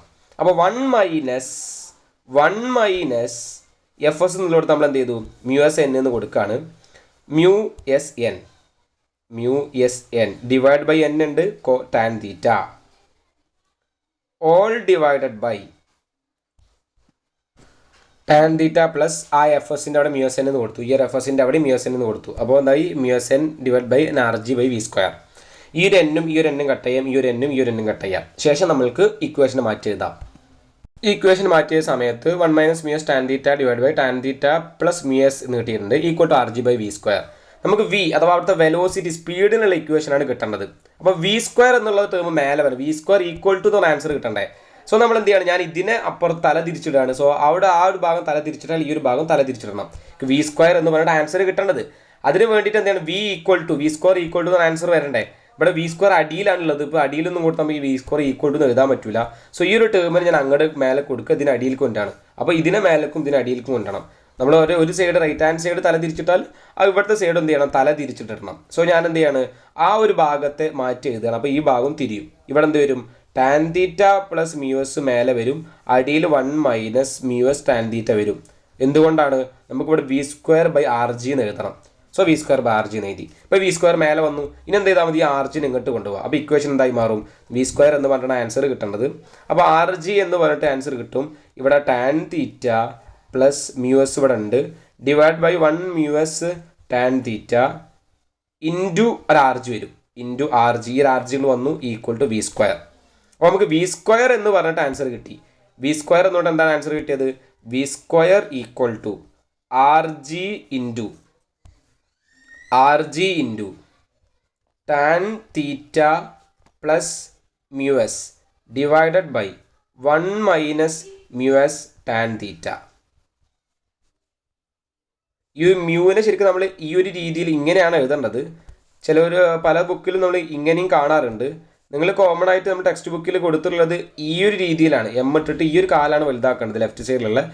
ആ രീതിയിൽ നിങ്ങൾ മാക്സിമം ആ ഒരു രീതിയിൽ പഠിക്കാൻ ശ്രമിക്കുക. അപ്പോൾ R G is equal to tan theta plus mu S divide by 1 minus mu S tan theta എന്ന് V square equal to answer കിട്ടിയിട്ടുണ്ട്. സോ നമുക്ക് വി ഈക്വൽ ടു എന്ന് പറഞ്ഞാൽ എന്താ ആൻസർ വരിക, വി ഈക്വൽ ടു എന്ന് പറഞ്ഞാൽ ഇതിൻ്റെ root of R G into tan theta plus mu S divided by 1 minus mu S tan theta. ഇതാണ് വി മാക്സിൻ്റെ ഇക്വേഷൻ, മാക്സിമം വാല്യൂ. അഥവാ ഈ ഒരു കർവ്ഡ് റോഡിൽ, ബാങ്ക്ഡ് റോഡിൽ നമ്മൾക്ക് വെലോസിറ്റി, മാക്സിമം വെലോസിറ്റീൻ്റെ ഇക്വേഷനാണിത്. ഈ ഒരു മാക്സിമം വെലോസിറ്റിയിലാണ് നമുക്ക് ഈ ഒരു കർവ്ഡ് റോഡിൽ എന്ത് ചെയ്യാൻ പറ്റുക, പോകാൻ പറ്റുക. മാക്സിമം എത്ര സ്പീഡിൽ പോകാൻ പറ്റും എന്നുള്ളതിൻ്റെ ഡെറിവേഷൻ. ഇപ്പോൾ ഈ ചോദിക്കുന്ന ചോദ്യമാണ്, ഇതായത് expression for maximum speed of safe turning. ഈ ഒരു ബാങ്ക്ഡ് റോഡിൽ നമുക്ക് സേഫ് ടേണിംഗ് വേണമെങ്കിൽ എത്ര സ്പീഡിലാണ് നമുക്ക് എന്ത് ചെയ്യാൻ പറ്റുക, ആ ഒരു വെഹിക്കിളായിട്ട് പോകാൻ കഴിയുക എന്നുള്ള ചോദ്യത്തിന് അതിൻ്റെ എക്സ്പ്രഷനാണ് ഉള്ളത്. ഇത് വെച്ചുള്ള പ്രോബ്ലം നമ്മൾ എങ്ങനെ വരിക, എങ്ങനെ ചെയ്യുക എന്നുള്ള ഡീറ്റെയിൽ ആയിട്ട് എന്ത് ചെയ്യും, അടുത്ത ക്ലാസ്സിൽ ഡിസ്കസ് ചെയ്യും. നമുക്ക് ഈ ഒരു പ്രോബ്ലം അതാ ഈ ഒരു ഇക്വേഷൻ വെച്ചിട്ട് നമ്മൾ എന്ത് ചെയ്യണം, ഓരോ സ്റ്റെപ്പുകൾ പറയേണ്ടതുണ്ട്. ആദ്യം നമുക്ക് അറിയേണ്ടത് ഈ ഒരു ഫോഴ്സിനെ നമ്മൾ എഴുതണ്ട. ഈ ഒരു ഫോഴ്സ് കമ്പൗണ്ട് നമ്മൾ ഈ ഒരു രീതിയിൽ പഠിക്കലാണ് ഫസ്റ്റ് വേണ്ടത്. അത് കഴിഞ്ഞതിന് ശേഷം നമ്മൾ എന്ത് ചെയ്യും, ഈ ഒരു ഡെറിവേഷൻ അഥവാ ആ ഒരു ഫോഴ്സും ഈക്വലാണെന്ന് എഴുതി വന്നിട്ട് സൈൻ തീറ്റ കോസ് തീറ്റ കൊണ്ട് ഡിവൈഡ് ചെയ്തിട്ട് റെഡ്യൂസ് ചെയ്ത് കൊണ്ടുവരുന്ന സ്റ്റെപ്പുകളാണ്. ഓരോ സ്റ്റെപ്പ് ഡീറ്റെയിൽ ആയിട്ട് പഠിച്ചാൽ നമുക്ക് എന്ത് ചെയ്യാൻ പറ്റും, എല്ലാ കാര്യങ്ങളും പഠിക്കാൻ പറ്റും, മനസ്സിലാക്കാനും ക്ലിയർ ചെയ്യാനും പറ്റും.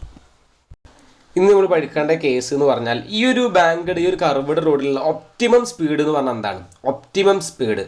അവിടെ ഒരു ഫ്രിക്ഷണൽ ഫോഴ്സ് ഒന്നും ഇല്ല, നമുക്ക് ഉള്ള ഒപ്റ്റിമം സ്പീഡുള്ള ഇക്വേഷനാണ് കണ്ടുപിടിക്കേണ്ടത്. ഇവിടെ നമ്മൾ ഈ ഒരു മ്യൂ എസ് എന്ന് പറഞ്ഞ സംഭവം 0 ആവുമ്പോഴാണ് ഒപ്റ്റിമം സ്പീഡ് എന്ന് പറയുക. അതായത് ഈ ഒരു മ്യൂ എസ് എന്നുള്ള കമ്പോണൻറ്റ് നമ്മൾ 0 ആണ് കൊടുക്കുന്നത് വിചാരിക്കുക. അവിടെ frictional component, friction is 0. If the friction is absent, friction ഇല്ലാത്ത സമയത്ത് അവിടെ മ്യൂ എസ് എന്ന് പറഞ്ഞാൽ ഫ്രിക്ഷണൽ കമ്പോണൻ്റ് ആണല്ലോ, കോയിഫിഷ്യൻ്റ് ഫ്രിക്ഷൻ ഉണ്ടായിരിക്കില്ല. റോഡിൽ ആ സമയം അവിടെ ഫ്രിക്ഷൻ ഇല്ല എന്ന് വിചാരിക്കുക. അങ്ങനെയാണെങ്കിൽ അവിടെ ഉണ്ടാവുന്ന സ്പീഡിന് പറഞ്ഞ പേരാണ് ഒപ്റ്റിമം സ്പീഡ്. സോ അവിടെ ഫ്രിക്ഷൻ 0 ആണെങ്കിൽ ഈ ഒരു കമ്പൗണ്ട് 0 ആയി പോകും, ഇത് 0 ആയി പോകും. സോ നമുക്ക് ഇക്വേഷൻ എന്തെന്ന് കിട്ടും? അവിടെ കിട്ടുന്ന ഇക്വേഷൻ RG tan θ എന്ന് കിട്ടും. ആ ഒരു ഇക്വേഷനിൽ നമ്മൾ μs 0 കൊടുത്താൽ നമുക്ക് കിട്ടുന്ന ഇക്വേഷനാണ് V optimum is equal to √RG tan θ. So ഈ ഒരു ഇക്വേഷൻ കൂടെ പഠിച്ചു വെക്കുക. ഒപ്റ്റിമം സ്പീഡ്, ആ ഒരു ബാംഗ്ലൂർ റോഡിൽ ഒപ്റ്റിമം സ്പീഡ് എപ്പോൾ μs 0 ആകുമ്പോൾ ഫ്രിക്ഷണൽ ഫോഴ്സ് ഇല്ലെങ്കിൽ അവിടെയുള്ള സ്പീഡിന് പറഞ്ഞ പേരാണ് ഒപ്റ്റിമം സ്പീഡ്. ആ ഒപ്റ്റിമം സ്പീഡിൻ്റെ ഇക്വേഷനാണ് √RG tan θ. സോ നമ്മൾ ഈ ഒരു പറഞ്ഞിട്ടുള്ള എല്ലാ കാര്യങ്ങളും ഡിസ്കസ് ചെയ്തു. ഈ ഫ്രിക്ഷനും ഈ ഒരു രണ്ട് ഏരിയ എന്ന് പറഞ്ഞാൽ വളരെ ബൾക്കി ആയിട്ടുള്ള ഏരിയയാണ്. കാര്യങ്ങൾ മനസ്സിലാക്കാൻ ബുദ്ധിമുട്ടുള്ളതാണ്. ഡെറിവേഷൻസ് ഇമ്പോർട്ടൻ്റ് ആണ്. അതുകൊണ്ട് തന്നെ ഡീറ്റെയിൽ എക്സ്പ്ലനേഷൻ കുറച്ച് സമയം വന്നിട്ടുണ്ട്. ഡീറ്റെയിൽ ആയിട്ട് എല്ലാ കാര്യങ്ങളും മനസ്സിലാക്കുക. ഇതിലെല്ലാം A to Z പഠിച്ചാൽ മാത്രമേ നമുക്ക് നെക്സ്റ്റ് പാർട്ടിൽ നമ്മൾ പ്രോബ്ലം ചെയ്യുന്നത് മനസ്സിലാവുള്ളൂ. സോ ആ ഒരു പ്രോബ്ലമാറ്റിക് ഏരിയ നമുക്ക് ഡീറ്റെയിൽ ആയിട്ട് ഡിസ്കസ് ചെയ്യേണ്ടതുണ്ട്. നെക്സ്റ്റ് പാർട്ടിൽ ഇതിൻ്റെ പ്രോബ്ലംസ് ഡീറ്റെയിൽ ആയിട്ട് അപ്ലോഡ് ചെയ്യുന്നതാണ്. ആ ഒരു പ്രോബ്ലം ചെയ്യുന്നതിന് മുമ്പ് നിങ്ങൾ എന്ത് ചെയ്യണം? ഈ ഒരു എല്ലാ കാര്യങ്ങളും ഇക്വേഷൻസും എല്ലാതും ഡീറ്റെയിൽ ആയിട്ട് പഠിക്കുകയോ ഡെറിവേഷൻ പഠിച്ച് കഴിഞ്ഞിട്ടുണ്ടാവണം. ഈ ഒരു ഏരിയ ടോപ്പിക്ക് നമുക്ക് മനസ്സിലായിട്ടുണ്ട്. 2 പാർട്ടിലാണ് ചെയ്തിട്ടുള്ളത്. സോ നന്നായിട്ട് ഹാർഡ് വർക്ക് ചെയ്ത് പഠിക്കേണ്ടതുണ്ട്. ആദ്യത്തെ പാർട്ടിൽ വേറെ തിയറികളും കുറച്ച് ഇക്വേഷൻ ഉണ്ടായിരുന്നുള്ളൂ.